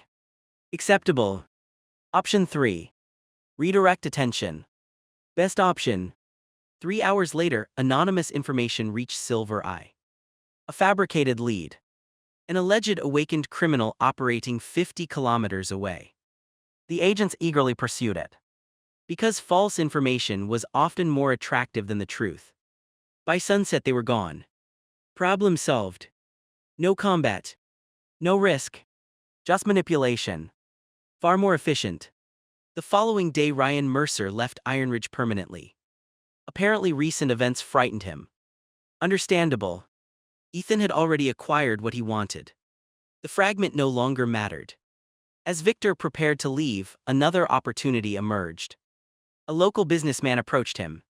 Nervous. Which usually meant profit. You're Victor. Depends. The businessman blinked. Victor waited. Eventually the man continued. I need information. Price. The businessman immediately relaxed. Apparently he appreciated straightforward negotiations. A common trait among intelligent clients. The discussion lasted 20 minutes. Victor earned another 700,000 credits. For information he already possessed. An excellent outcome. By the time Ethan returned home, his total assets exceeded 30 million credits. A significant milestone. Not enough to retire. Not enough to stop growing. But enough to upgrade his family's life further. Without attracting attention. The following month, Ethan quietly purchased a better house. Not a mansion. Not luxury. A comfortable middle-class neighborhood. Good schools. Safe streets. Reliable infrastructure. Exactly the environment his parents deserved. His mother loved the garden. His father loved the garage. Neither asked many questions. Ethan's hunting income explained everything. At least officially. That evening after unpacking, a new notification appeared. Legendary talent detected. Storage world. Distance 487 km. Ethan sat upright. Storage world. Not spatial storage. Something entirely different. Enhanced calculation immediately began analyzing possibilities. Potential value. Extremely high. Possible strategic importance. Exceptional. A smile slowly appeared. Because Ethan already understood one thing. A larger storage ability meant larger opportunities. And larger opportunities usually meant larger profits. The next journey had already begun.